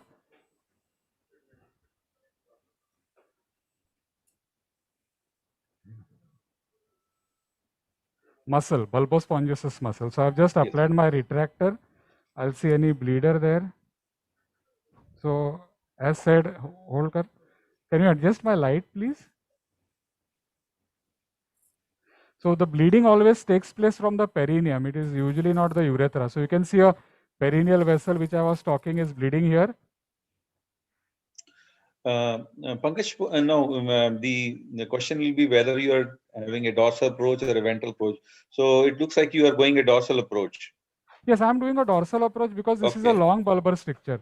I would do a ventral approach when it is a posterior or obese guy or only a proximal bulbar stricture. Water, please.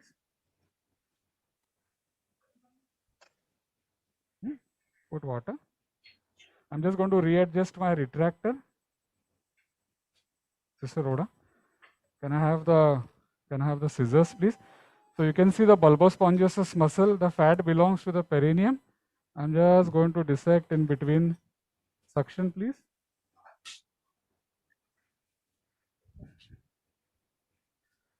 Can I have the foot pedal of suction? Yeah. So I'm dissecting here in between the muscle and the perineum. So this patient has a leash of vessels there. That please. Can I have the suction on, please?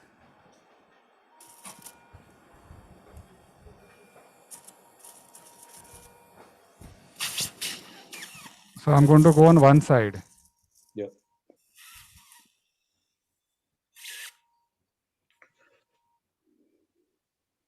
I'm just going to readjust my blade. I don't want to take my muscle in my dissection. Mastoid ready. Suction. Gauze piece. Mastoid there, sister. I can see a vessel here. Just going to go. Oh. water.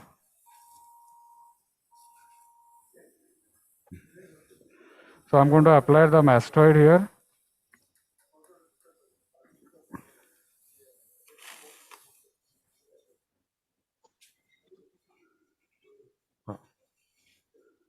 Yes, sir. Yeah.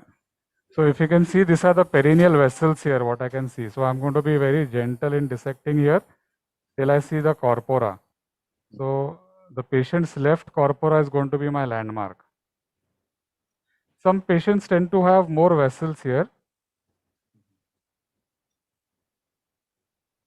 There's a question in the chat box while we were discussing about the dorsal and ventral approach. Yes, sir.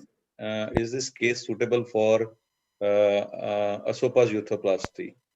And what do you think are the indications for urethroplasty, Asopa's urethroplasty? Asopa urethroplasty is good if you have a urethral plate which is at least 8 millimeter wide, because you are going to make an incision there and then you are going to put a graft in between. So this is a narrow stricture where only a guide wire was able to go in. It's about 3 French. So it is difficult for me to open the urethra ventrally, have a 3 French lumen and then put in a graft. So it becomes little tricky. So we tend to do an Asopa urethroplasty when it is usually a redo case, a prior operated dorsal or ventral. Water, please.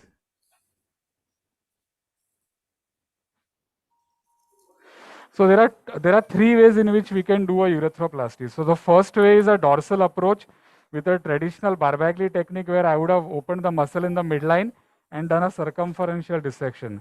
The second technique is what I'm doing is a Kulkarni urethroplasty where I'm going to do a one-sided dissection. So what helps me to decide whether it is going to be a one-sided dissection or a traditional Barbagli is the patient is young. So Dimitri and his colleagues, Krishnan, Francisco, if they are online, they have published a paper which shows that the risk of ejaculatory dysfunction is much less when you do a one-sided dissection. So now if you can see, I can see the corpora here, which is the glistening structure. I can see the corpora above here and the muscle here. So the lower half of the bulbospongiosus muscle goes around the urethra, which is called as the bulbospongiosus muscle, this part, while only one sleeve goes around the corpora, which is the bulbocavernosus muscle. So I'm going to just incise one sleeve and go on the dorsal aspect of urethra.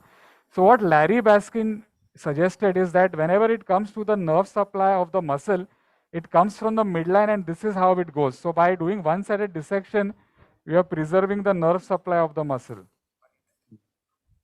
So I'm just incising on one side.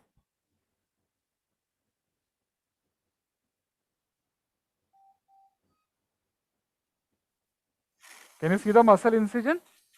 Yeah. So in fact, there was a layer of tissue and now we can see the muscle belly very nicely. Yeah. This is the bulbocavernosus part. Can I have the urethra holding forceps, please? Pankaj, this patient has undergone VIU twice. Yeah, twice. Do you expect issues related to dissection at 12 o'clock? Yeah, but what happens is there is again a big debate on which side the VIU should be done.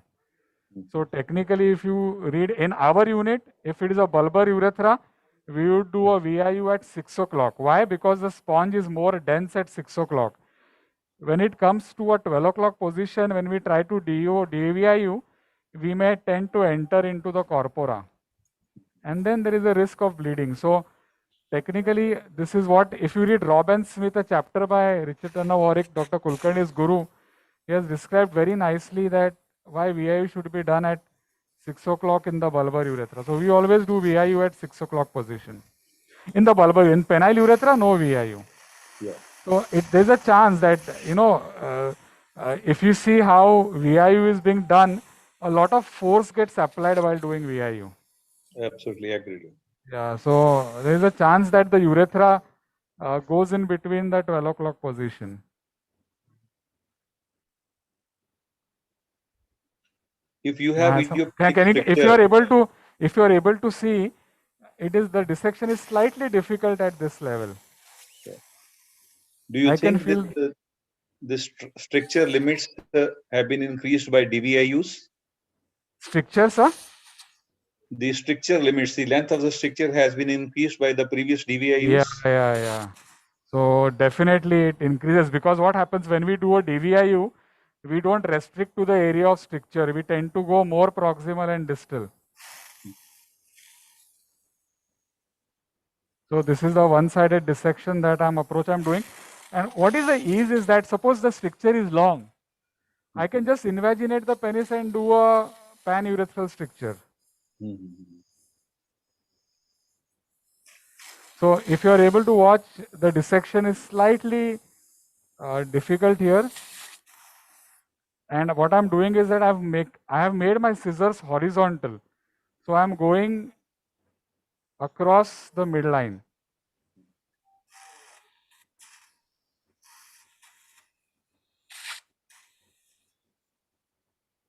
So I have gone across the midline.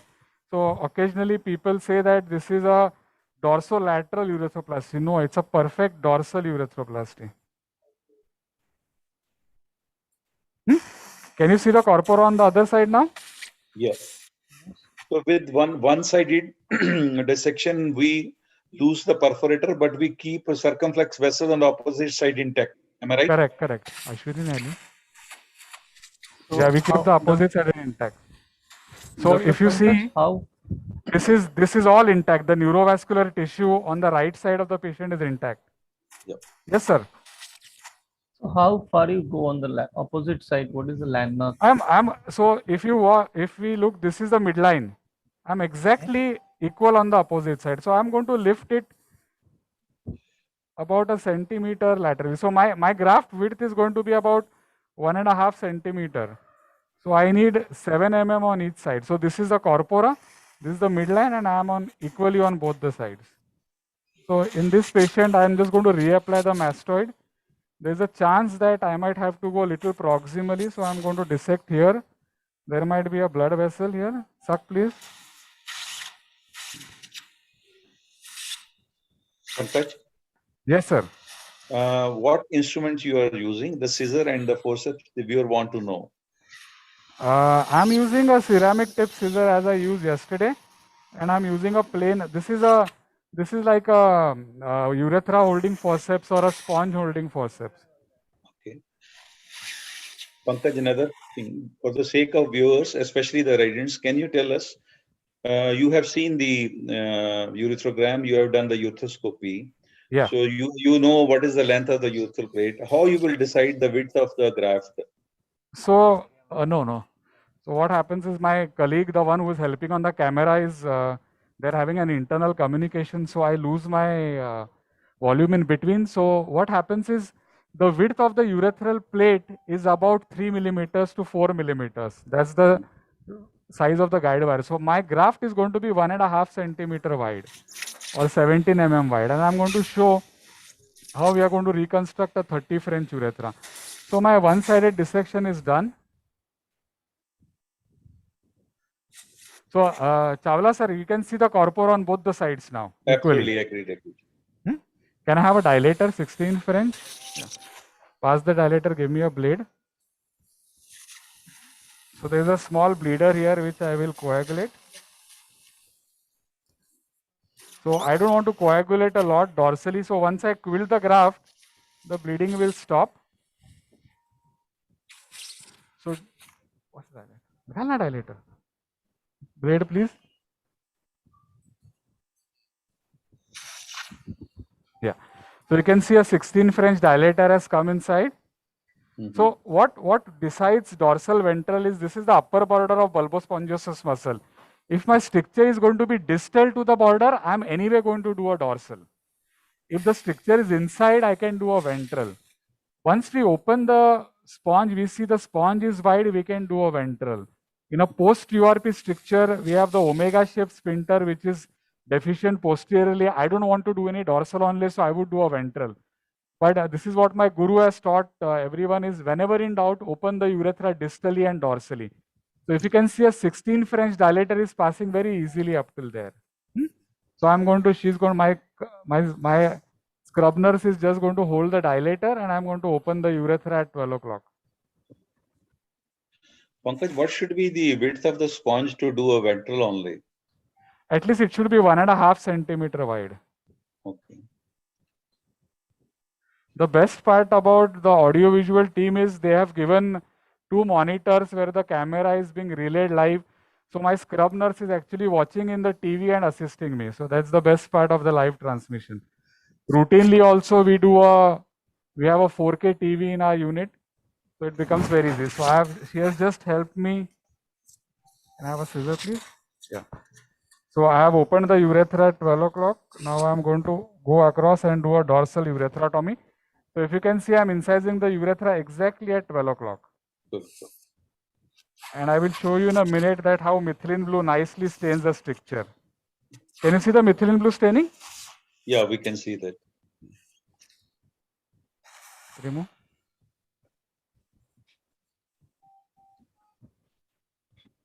Sister Ashwini can scrub up, please. Or maybe Vipin, can you come and hold the retractor from above? So the advantage of one-sided dissection. So Nicholas Luhmann from Ghent did a vascular study. So what he says is that when we do a ventral onlay or a dorsal inlay, no blood supply is disturbed. When we mobilize the urethra circumferentially, bilateral dorsal penile artery, that is the circumflex artery, blood supply is gone. And when we do one-sided dissection, only one-sided supply is gone. So if you can clearly see here, can you see the pink urethra here? Yeah, we can see that. We can see the staining of methylene blue. Can I have a 40 ethylon, please? Water.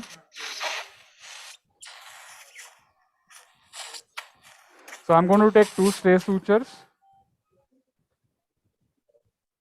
So I use a 40 ethylon for taking the stay suture. So this helps in keeping the urethra open.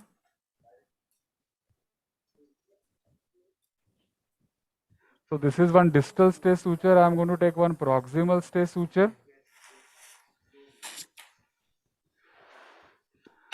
So what we are doing now is we are sending biopsies of the patient from the area which is stained by methylene blue and the area which is unstained.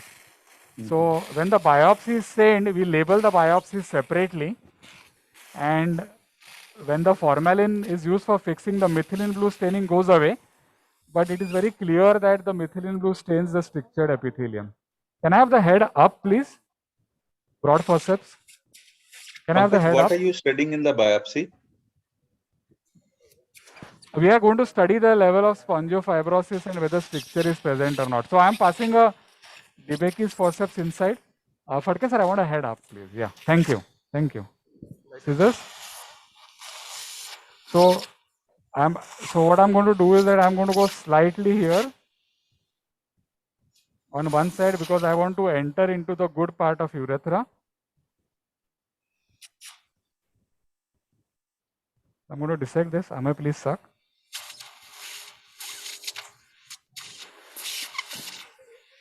Dr. Pankaj, in a patient who has a very proximal stricture, suppose up to the membranous urethra, in those cases also you can preserve this bulbous spongious muscle. So usually there is no stricture which is present at the membranous urethra. The stricture stops at the level of bulbomembranous junction because the membranous urethra does not have a spongy tissue. So even if we do a ventral onlay or a dorsal onlay, it is possible for us to reach into the very proximal urethra, which I am doing. Once in a while, very rarely, if it is a redo case, do we have to actually do a crural separation. That's very rare. Majority of the times we can reach. So what I'm going to do is that, like how Professor Kulkarni was dissecting for a pelvic fracture. I'm dissecting here and I'm going to enter into the proximal urethra. So as I do my dorsal urethrotomy, my forceps will open up and you will be able to see good urethra proximally. Yeah. Are you able to see the depth of dissection? Yeah, we can appreciate that. Yeah. So it's like one-sided dissection is best for the patient. So what needs to be kept on done is just widen this forceps. Widen the mastoid forceps, and on one side of the patient from the left side, you can go right up to the depth, and very occasionally I'm going to do my urethrotomy till I see a good pink urethra. I might need to suck in the lumen, please. So can you see a good pink urethra now? My forceps is going to walk in very easily. Pankaj, Yes, sir. I remember one of the study published where isolated bulbar urethral strictures, Yes, they are sir. doing histopathology and they have found the evidence of lichen sclerosis. These Yes. are only purely bulbar strictures, and histopathology proved. Yes. So that's why I was asking. The biopsy was for spongiofibrosis or any evidence of lichen sclerosis. So we have a paper published. So we see a lot of lichen sclerosis stricture with an isolated bulbar stricture. One of the largest series comes from Professor Barbagli, but many a times they don't see the lichen sclerosis changes. So imagine a patient has lichen sclerosis and he undergoes TURP. He didn't have a stricture prior to TURP, but he develops stricture. We cannot label that it is a lichen sclerosis that is caused a stricture or TURP. So I think there are multiple factors which are important. Chawla sir, can you see a wide open urethra now? Yeah, we can see, we can appreciate that. So what I'm going to do is that the simplest step we do is give me a 16 French dilator. So I'm going to pass a 16 French dilator. It walks in easily. It walks in distally easily. This is a 24 French dilator. It is walking in distally very easily. So I'm going to place it here. Zoom out a bit. Zoom out. Yeah, and only on my weight, I'm going to watch that the dilator goes inside. I'm not forcing the dilator. So I'm just going to keep the dilator here. I have only one finger, it walks inside. So I know that my proximal dissection is done.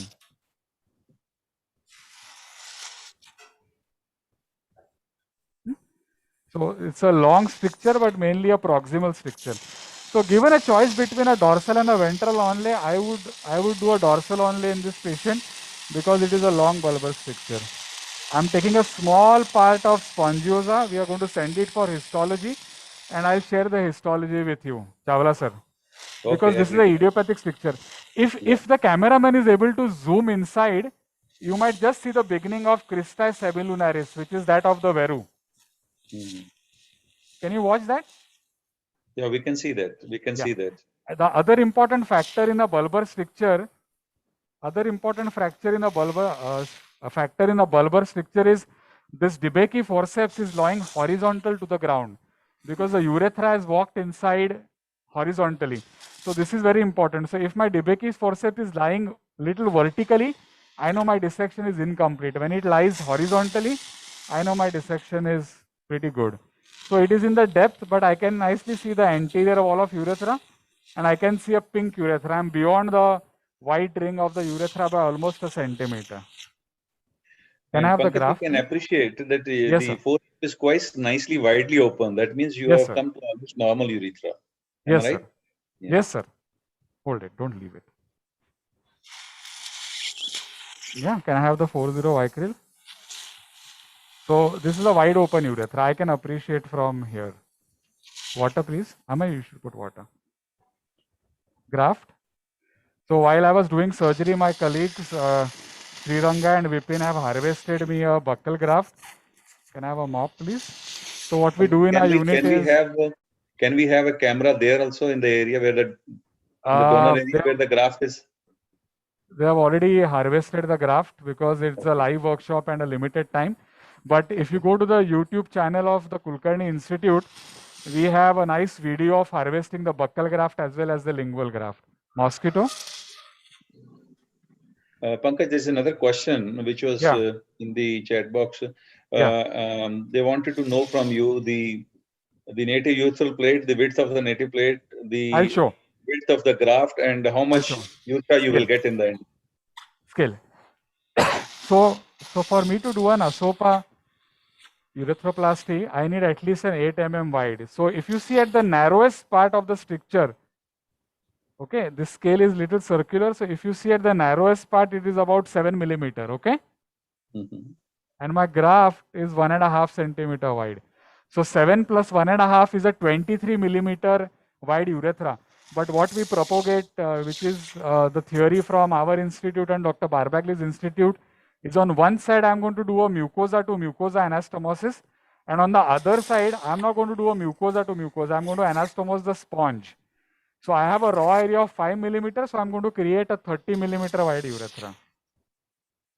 Someone changed my light. Please don't change my light, because I have to look proximally. So I'm going to take 3 sutures. The first suture is going to be at 12 o'clock, the next suture at 3, and then at 9 o'clock position. So what I'm doing is, I know this is a very deep stricture, so I'm going to hold my needle end on. I'm going to pick up the anterior wall of the urethra. I'm going to put my needle inside. Amay, can you just show them? Yeah. Can you see the needle? Yeah, we can see that. And then I'm going to put my needle holder in between the forceps and then pick the needle out. If I try to go from above, it will block the view. So for a live surgery workshop and even for the ease of surgery, I'm going to pick my needle from below. What we do is we use a 40 Vicryl suture. It's a cutting needle. The advantage of cutting suture is it walks in very easily from the buccal graft as well as the urethra. And this is a 3/8 circle. I think they have shown ethylon, not the Vicryl. No. What I'm using is a 40 Vicryl.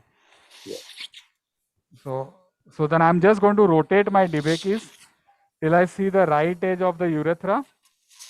Then I'm going to pass my needle inside. Can you see the needle? Then again going in between the forceps and then pulling the needle out. Mosquito, please. So I'm using a straight mosquito and 2 curved mosquitoes. So we also use occasionally a nasal speculum. What I believe with a nasal speculum is your right hand gets occupied when you use a nasal speculum. Number 1. Number 2, with a nasal speculum, the tissues go deeper inside. So it is very easy to use a... Yeah. Huh?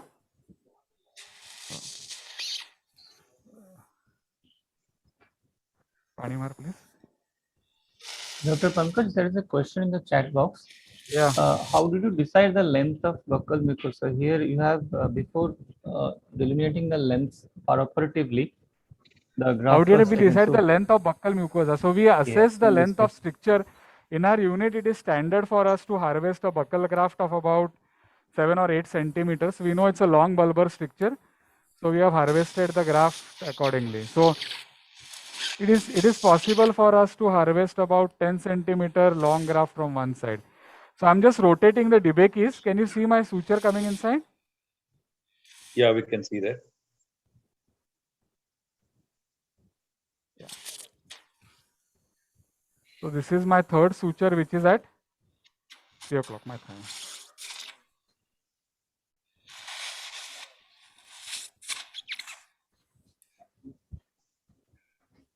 Can you hold this? Yeah. So what I'm going to do now is I'm going to parachute my sutures inside. Vipin, please release the graft slowly.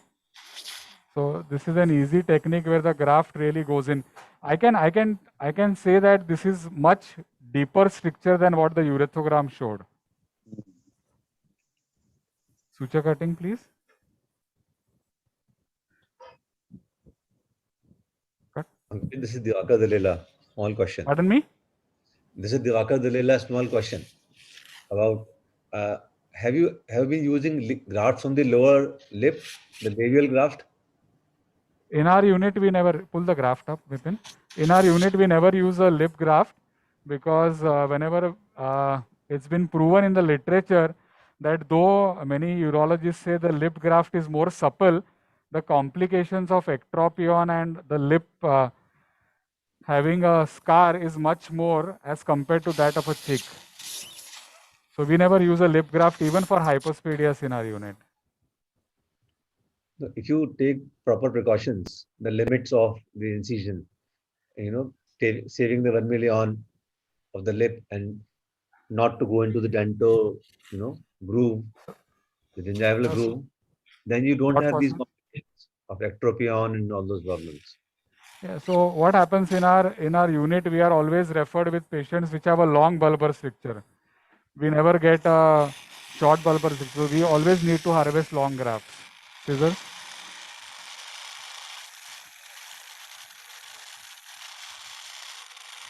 Yes. Forceps. Non-tooth forceps. So I have done with my proximal anastomosis. Now I'm going to do the distal anastomosis. The So I'm thin going to graft, spread. So the thin graft is better for take-up, or thick graft is better for take-up?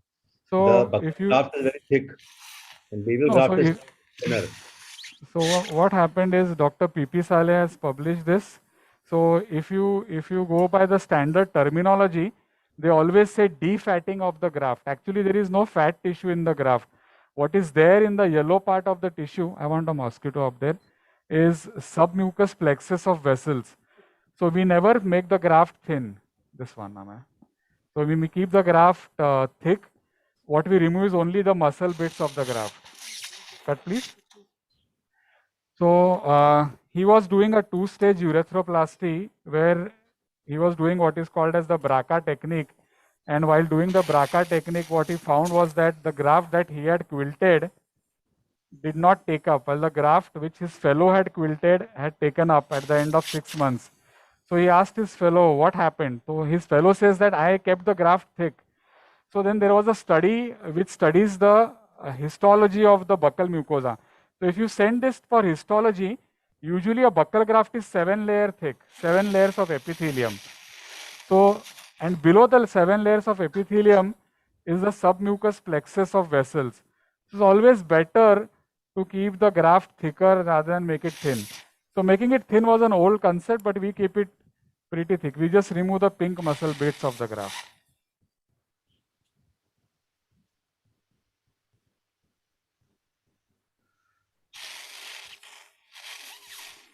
So what I'm doing now is a quilting. Pardon me? So it should not be defatting, it should be removing the muscles only. Absolutely. We just remove the muscle bit, the pink muscle bits.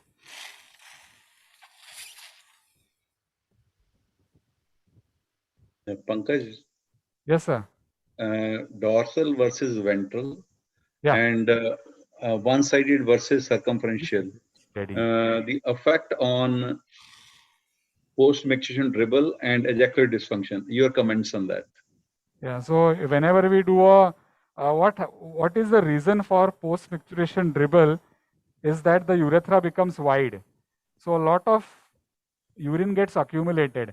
So whenever a muscle is incised on in the midline, the risk of post-micturition dribble is high.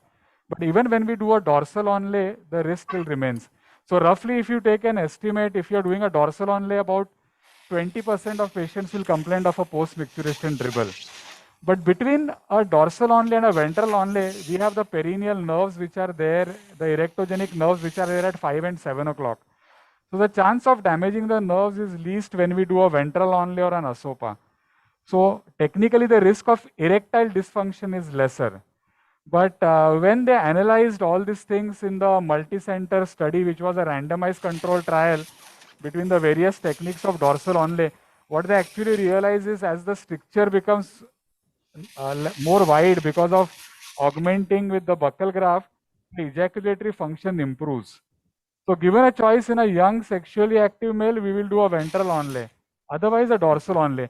But in such patients where the stricture is long, I have no option but to do a dorsal onlay. So I would do a one-sided dissection, which would preserve his ejaculatory function as compared to a conventional Barabagli technique. Another difference, what we see when we are putting dorsal onlay and ventral onlay, in the end, you will find the urethra which is circular when there's a ventral onlay. When we are dorsal, the urethra is a little flattened type. You see a little, that difference is there. Yes, Your that is comment on that? true. And the quilting of the graft is much easier whenever we do a dorsal onlay as compared to a ventral onlay. In a dorsal onlay, I'm going to do a 3-layer quilting of suture. So it is far more easy for me to quilt. In a ventral onlay, we just close the sponge over the graft.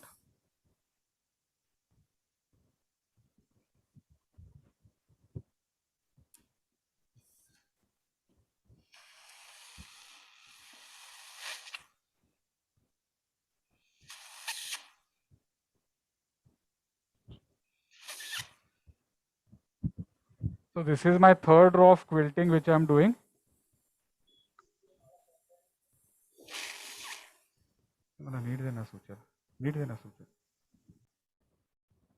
Ulti, I'm a right-handed surgeon.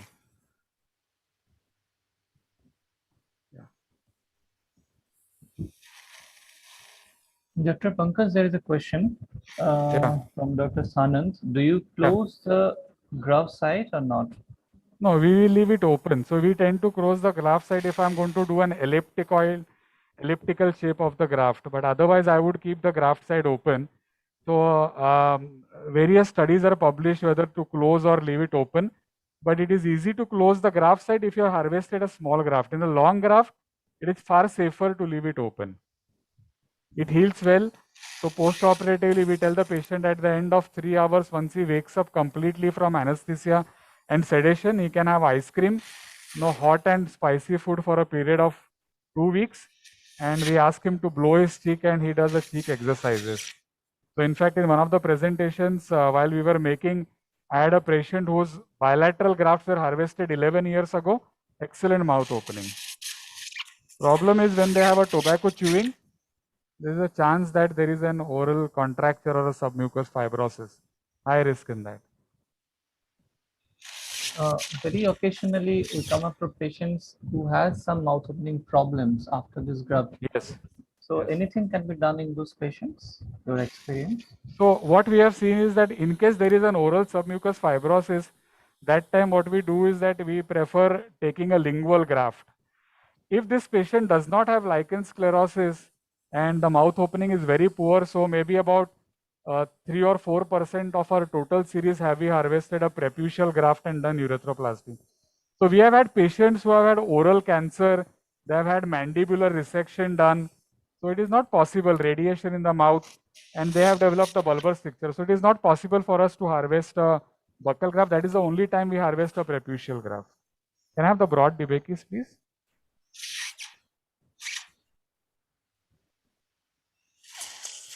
So as I said, it is much deeper stricture. Yes, sir. If you have the donor area, if it is left open to heal by secondary intention, can you harvest the graft later on if it's needed for a redo urethroplasty from the same donor area? Technically, it is possible to harvest a graft for a redo within 3 months, but that also means that the first surgery was not good. So technically, it's possible to harvest the same side graft within a 3 months time. Okay. So on the right hand side of the patient, I am doing a mucosa to mucosa suturing. But that situation arises very, very rarely. So I'm taking the mucosa and I'm taking the mucosa. So that is the urethral mucosa and mucosa of the buccal graft.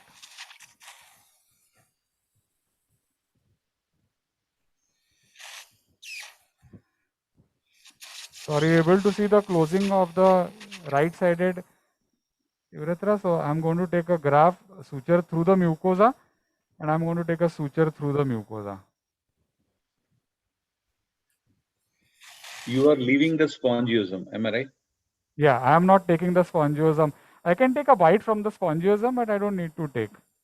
Okay, but on the graft side, what actually happens is the graft is going to overlie the spongiosum. So even that is going to give it a blood supply there. Mm-hmm. And in the graft area, you are not taking any underlying tissue. No, I'm not. I cannot. So in a one-sided dissection, that is the advantage. I don't need to take the underlying tissue. So if this was a dorsal onlay, then that means I have to close the right-hand side. But in a one-sided dissection, it is like a book. You open a book and you close a book. Keep 14 French silicone ready.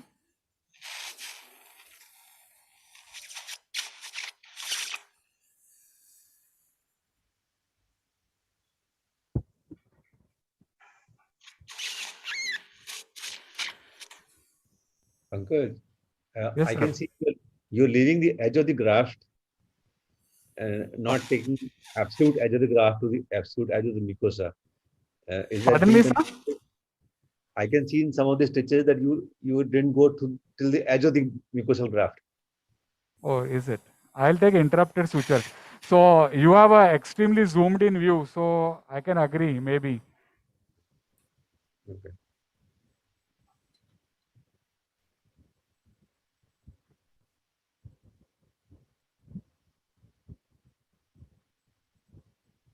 Pankaj, Yes, sir. can you tell us in which circumstances you will put a double face graft also? So if there is an obliterative stricture, I'm going to excise. So what happens, suppose this stricture was obliterative at this part. I would have excised the sponge here, okay? Excise the mucosal plate here and see the gap. If the gap is less than 5 millimeter, I can do a mucosa to mucosa anastomosis. If it is more than 5 millimeter, I would have put a small graft as a double face. Suture, please. So I think at this part, I have left the mucosa. I'm going to take interrupted suture there.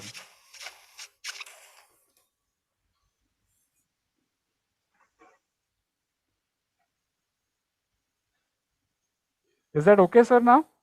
Yeah, that's fine. That is the advantage of, I think, having a zoomed view. Yeah, yeah. So if you see Dr. Mandi doing a urethroplasty, he takes interrupted sutures on both sides of the urethra. I'm taking continuous sutures.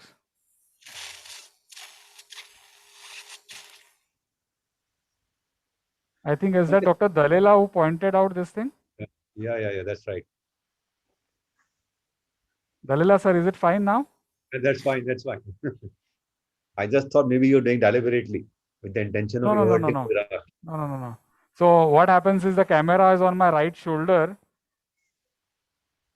and I could see that thing. So that's fine. I have taken interrupted sutures there.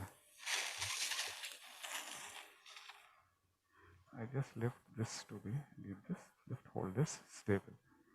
Broad forceps. Pankaj, Now I'm going to do. You no more need to do fenestration kind of thing in the graft anymore.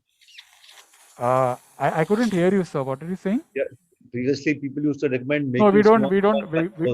fenestration. We never fenestrate the graft because my graft is wide enough here. So fenestration is a concept of Burns unit where they want to make the graft site longer, especially. So we don't fenestrate, and in fact, each and every of my quilting is going to act like a fenestration. So what I've done is that I have just rotated my Debakis forceps. I've taken the other side of urethra. Please. I'm going to take the edge of the graft. One part of the intention of fenestration was if there's a collection of some blood or small seroma under the graft, to drain through those holes. Yeah. So what you can see is that every time I've taken a quilt, you can see a red dot there that is helping for my collection to come out. True, I think that sounds fine. Sir, please. Dr. Pankaj, yes, sir. Sometimes you see a stenosis at the anastomotic side, proximal or distal. So how, any special thing you should do or you can do to prevent this precautions? So what is very important is that whenever there is a stenosis that takes place proximally, it's mainly a surgical error. We have not gone too deep in proximally. Whenever it takes place distally, it's because of the anastomotic narrowing. So what I do is that, in fact, if you have watched, I have not made my graft as a taper shape. So if you consider urethra as a tube, and when we open a tube, it should become a rectangle. So I believe one of them is to keep the graft wider on both the sides. That decreases doing good proximal dissection. And on the distal side, I'll show you what we do is a wider W-shaped anastomosis. So I'm just going to remove this suture. That will help my graft come in the midline. So on this side, I'm going to take a suture from the corpora. I'm taking a suture from the graft, but I'm not going to take through the urethra. Please. I'm taking it through the sponge. So one should not taper the edges. Yeah, I don't taper the edges. I keep the edges as a straight line. So my anastomosis is much more wider. Please. Yes, in the chat box, I can see many comments regarding this tapering or not. That's yeah, a good point. So if you see on this side, I am not going to even look where my mucosa is. I am going to take a bite from the corpora, from the graft, and then from the spongiosa. So there is going to be a raw area. Can you put the catheter, please, for me? There's going to be a raw area, and that is going to heal by primary epithelialization. Yeah. So Vipin is putting the catheter inside. It's going to walk in. Yeah. Good. Yeah. Pankaj, one blade of Turner Warwick needs to be put again. We are not seeing the graft and the, yeah. Just hold on. I'll just readjust it. Is that okay now? Yeah, better.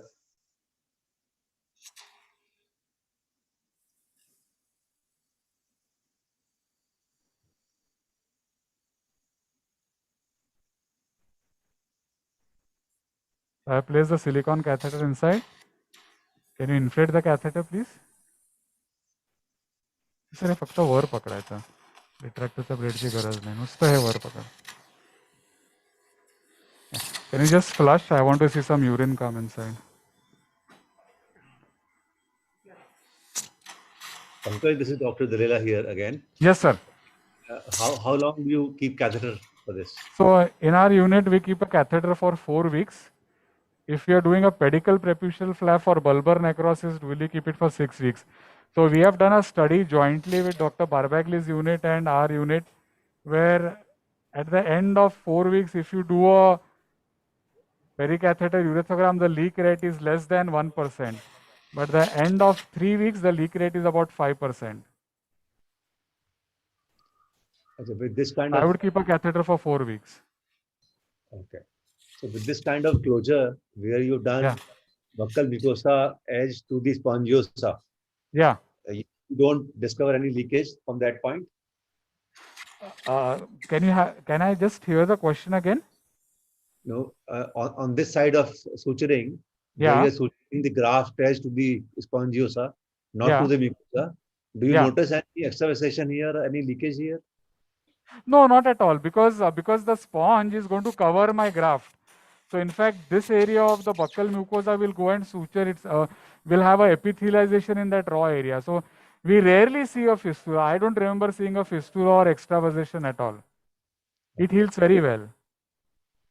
And this is the advantage of doing a one-sided dissection, where what you see is the urethra just goes back in its original position.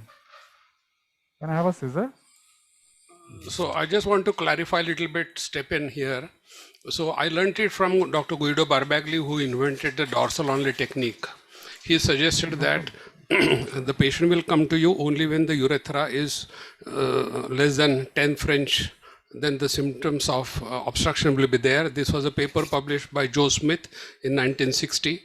So most here, when Pankaj did endoscopy, the endoscope 4.5 French could go inside. Yeah. That means the urethral plate could be 5, 6, 7, but the graft width is 15 millimeter, which goes dorsally as a flat plate. In the ventral portion, in the spongiosa, the urethra is 7 French. So I call it a marriage of Laurel and Hardy. What does it mean? One is too fat, one is too thin. So I can't do mucosa to mucosa anastomosis on both sides in dorsal only. Barbagli never does it. So anybody is thinking that I do dorsal only technique, mucosa to mucosa on both sides, doesn't understand the pathology and how the treatment goes in. So on one side you do mucosa to mucosa, other side we do mucosa to spongiosa. Unless the urethral plate is 15 French, then only you can do mucosa to mucosa on both sides, because both are equal. But no patient will come to you with a urethra 15 French because his flow rate is going to be normal. To reduce the flow, the urethra has to be less than 10 French. And most of the time when the patient comes to us, we pass an endoscope inside.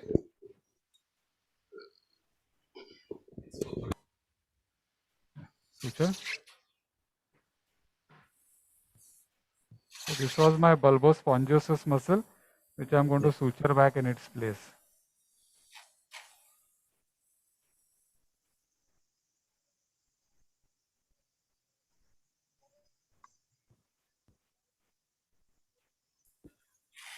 Pankaj, there is a question.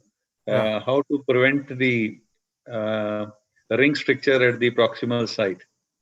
So at the proximal site, what we saw was that we went much deeper, 1 centimeter beyond the site of the stricture.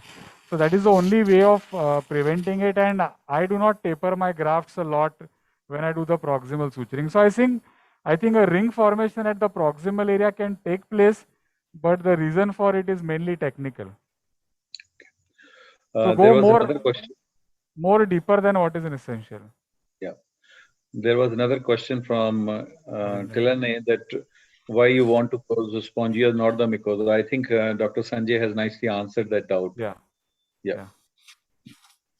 Another question is proximally, when you are fixing the graft, there is no corporal bed. So what is the trick in fixing the graft? How do you fix it? Proximally, I think there is about the corpora separates, but there is still an area where you have quilted the graft in the depth. So it's possible to quilt. In fact, in a ventral onlay, it is more trickier.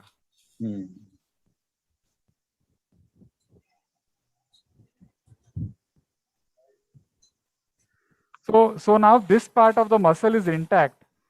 The bulbocavernosus has gone back in its position. So this is almost, in case this fails, it's very easy to do a ventral onlay. Yeah. And we have not disturbed the anatomy of the muscle or the blood supply of the muscle. There's a question from Dr. Prabjot. Is interrupted suture of quilting is better or a continuous suture of quilting is better? Both techniques have the same result. Interrupted takes more time. So when it comes to longer stricture or panurethral, we can do interrupted.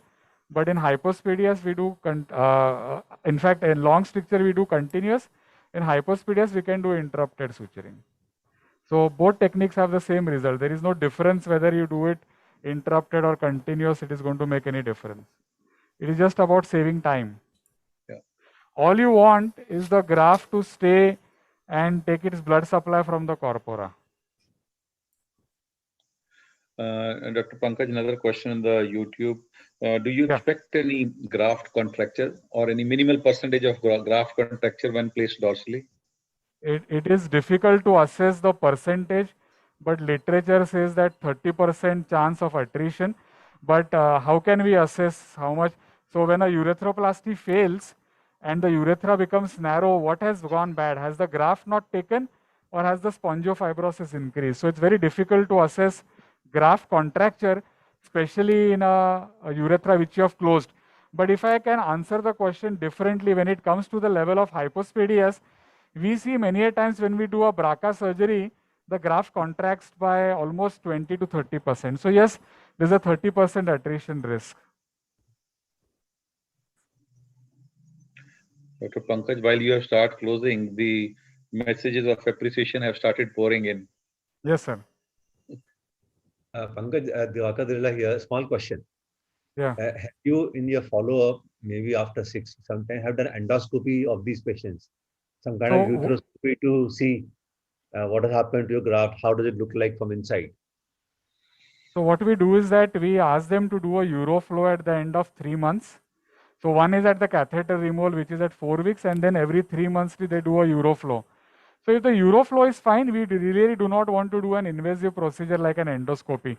But occasionally it has happened, we have done a buccal mucosa graft, and I remember a patient has had to undergo a PCNL, and we have scoped the patient. The graft looks fantastic. So basically, we do not recommend having an endoscopy for a follow-up. Our follow-up is mainly by an IPSS or a AUS symptom score, a urine routine test, and a uroflowmetry. We always do a sonography ourselves in our unit, look at the upper tracts. So we do not want a patient to have recurrent UTI or keep a lot of residue. So routinely, we do not perform endoscopy. It can be done in an academic unit as a part of follow-up, but I do not want to undergo endoscopy routinely after my buccal graft urethroplasty. So what I tell the patient is that when a cardiac surgeon does a bypass surgery, follow-up is not by angiography, follow-up is by symptoms. So in a urethroplasty, follow-up is by uroflow. So Dr. Pankaj, suppose a patient develops a short segment stricture after BMJ urethroplasty. So how do you manage those patients? So this patient can develop stricture at 3 levels. He can develop a stricture at the proximal level, distal level, or at the site of stricture. So if it is a ring stricture, he is symptomatic, then we are going to dilate it once. If required, a DVIU. If it fails, then I am going to do a redo urethroplasty. But otherwise, we do not routinely treat ring strictures. If the patient is asymptomatic and fine, we leave the patient alone. So occasionally we have had to do a DVIU. Now I have done a dorsal onlay technique. If there is a ring stricture proximally, I am going to do DVIU at 6 o'clock position. So here I want to step in again that in case of recurrence of the ring stricture, the success rate of DVI is high. Shorter the stricture, better is the success rate. Lastly, we have some few patients. They have what call marginal flow. It's not normal, not too low. They are okay. So unless, this is a very important point, unless they are willing for second urethroplasty, I will not do dilatation or DVIU, because I have occasionally seen that the patient's flow rate is suppose 10, it is below normal, and you do dilatation or DVIU, now the flow becomes 5, and if he's not interested in the second urethroplasty, he's going to suffer a lot. So before we do dilatation, DVIU after a failed urethroplasty, one must explain to the patient that is he willing for second surgery. If he's not, then leave him alone.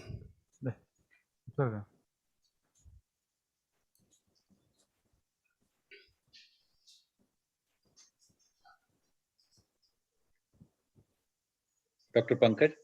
Yes, sir. This message of appreciation from Professor Venugopal.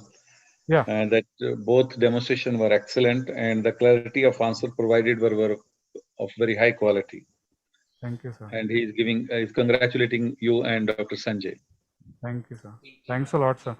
He's been a very, I think he's very active. Even each time a new article is published, sir always sends a WhatsApp. He asks us, so he's very active academically. And really thank you, Venugopal, sir. Each and every of your message is saved in my mobile. Thank you. Pankaj? Yeah.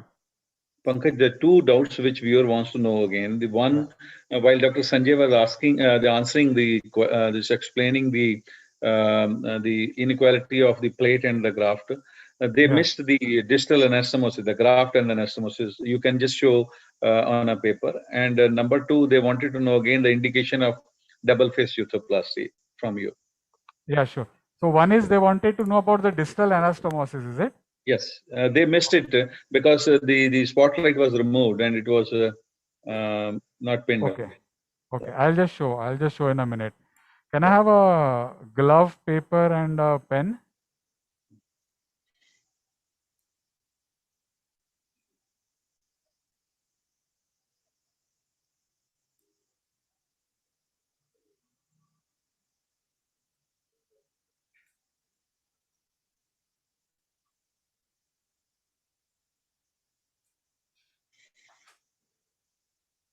I'll just show you in a minute.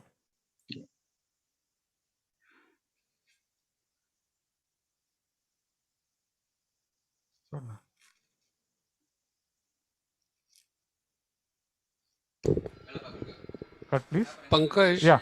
We have 20 minutes. Ameya can do the suturing. You can explain to the them whatever Dr. Chawla wants to. Yeah. So what happens is, this is what I believe. Urethra is a tube. No, focus properly on that side. Can you see here? No, not yet. Yes, we can see now. Zoom in. Yeah, zoom in. Yes. Pankaj, do it on a paper, no? Yeah. White paper? Yeah. Can you see this now? Yeah, we can see. Yeah. Ready? Yeah. So if you consider urethra as a tube, okay? So if you open the tube longitudinally, it becomes a rectangle, correct? Yes.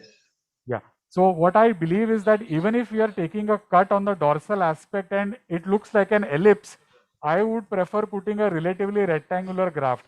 So at the anastomosis, if I have a 7 French and a 15 French, my end is around 23 French. So one is not to taper a graft too much. You can taper it lightly.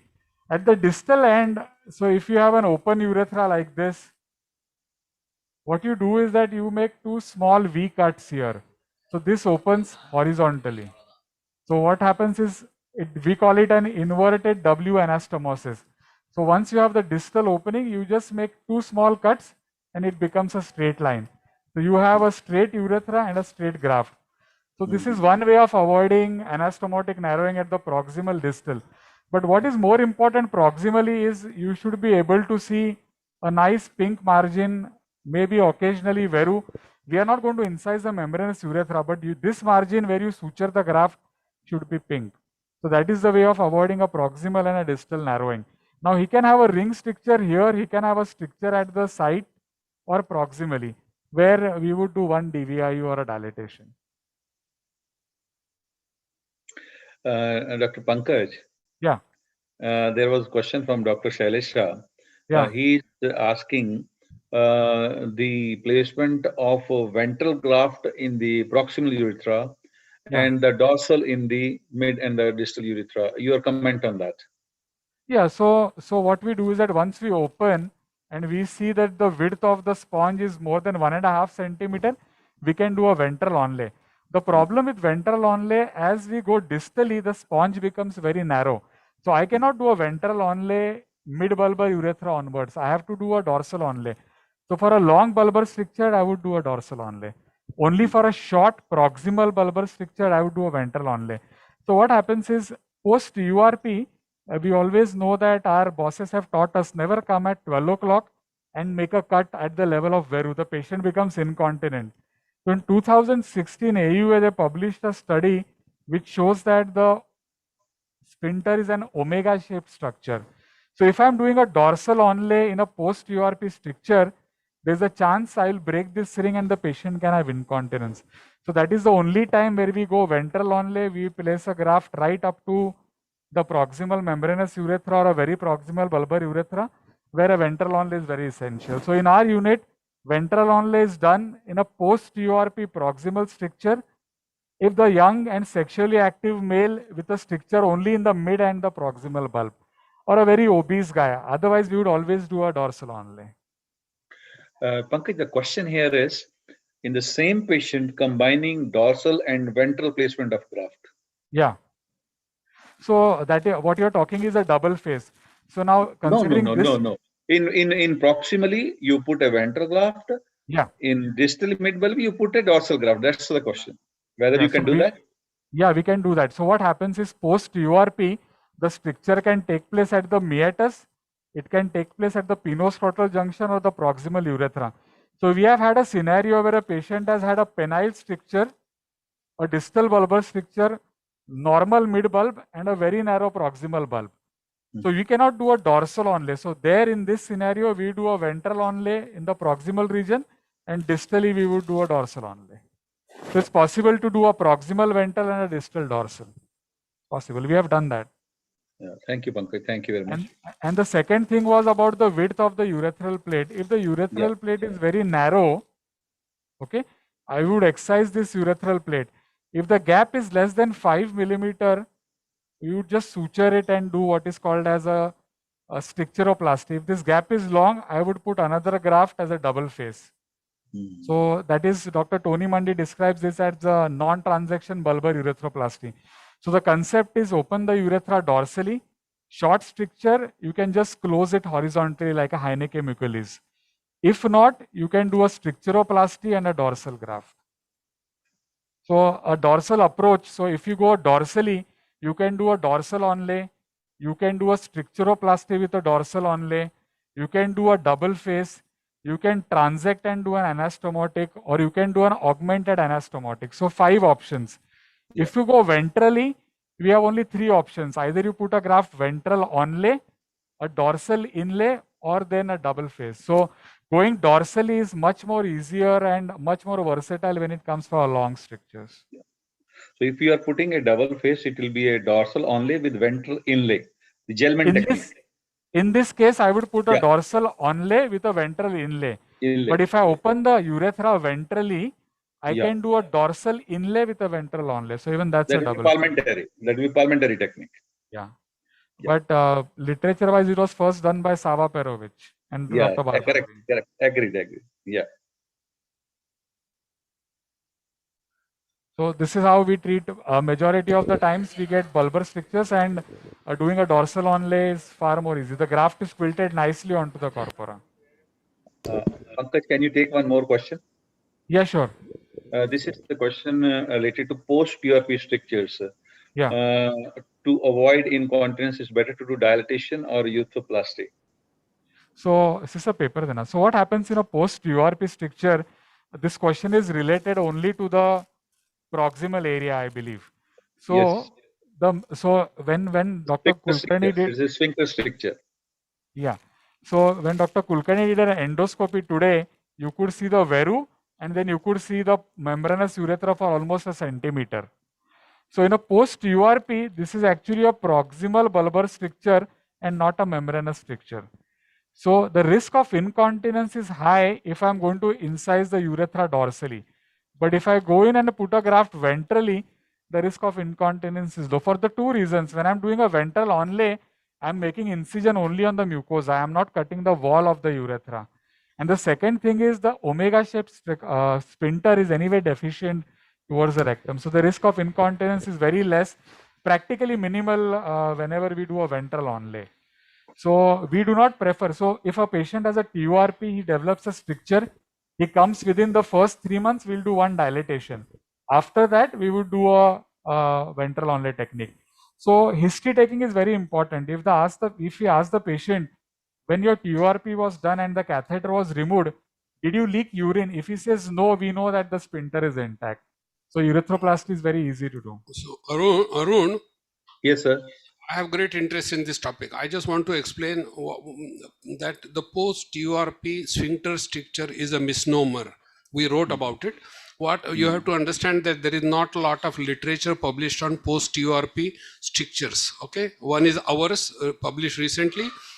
So when Richard Turner-Warwick was doing open prostatectomy, like Melinson Freyers, he was removing the finger at the apex of prostatic urethra. So the bladder neck is gone. And if the patient develops a stricture, it is prostatomembranous at the proximal end of membranous urethra. So you can't do DVIU there. If you do dilatation gently, then the patient is okay. If you try to do DVIU, the patient may become incontinent. So the treatment suggested for open prostatectomy post prostatic surgery was gentle dilatation for a sphincter stricture. Now what has happened?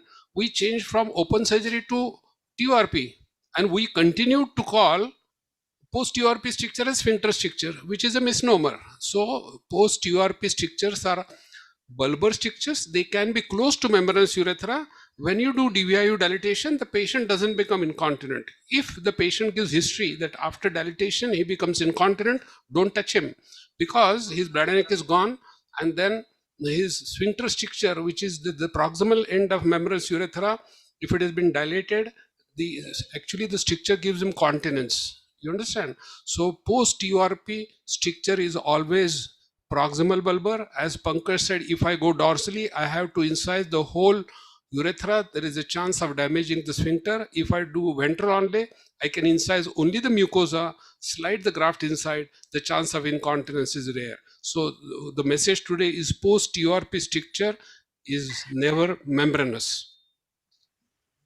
And to do this, one has to do RGU, MCU, and a small caliber endoscopy.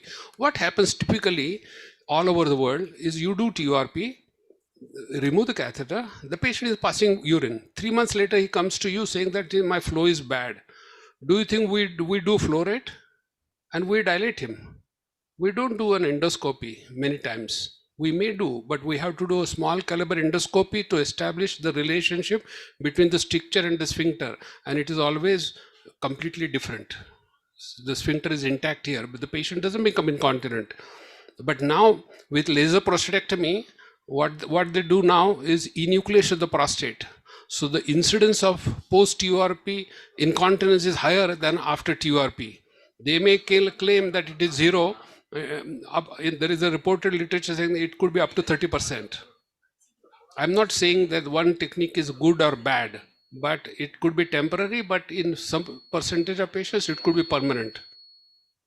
And whenever we have a post-URP incontinence, is always there is a cut which you can see proximally between 11 to 1 o'clock or 2 o'clock, which has gone into the sphincter area, and the sphincter is open all the time. So we need a lot of publication from India because we have a significant amount of work here.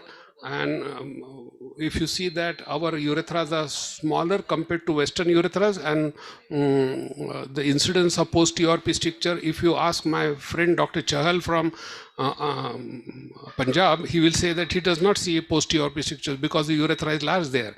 But when you come to Maharashtra, the incidence could be up to 10% higher than normal. Thank you. Pankaj? Yes, sir. Yeah, a few questions more from the YouTube. This question from Dr. Jasprit Sandhu. In which cases is SPC essentially required? So we do an SPC if it is an obliterative stricture or someone comes with an obliterative stricture. So that also means if the patient has an SPC or we have to do an SPC, that means we have to take care of the mucosal plate. So he might need a double face most probably, or taking care of urethral plate on both the sides. So only in obliterative strictures. Okay. So you mean a patient is not an SPC, but you will put SPC later on? We usually do not. We usually do not do that. We usually do not do that. But you will continue to have his SPC if he is already there.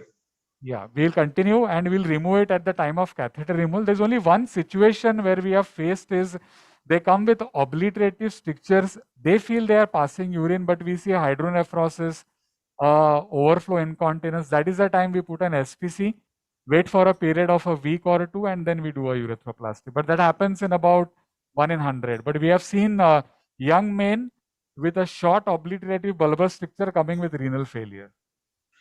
So another question is, how do you do VIU at 6 o'clock? Your comment on that. So this is so when we took a chassis urethrotomy knife, it comes above. So you just rotate the scope and you can make an incision at 6 o'clock position. We will post a video on YouTube on the USI channel.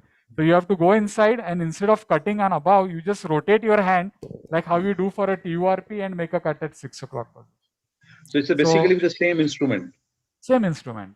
And but if you if you use a laser, if you're using a cystoscopy sheath and a laser, the laser fiber comes at 6 o'clock. It becomes easy.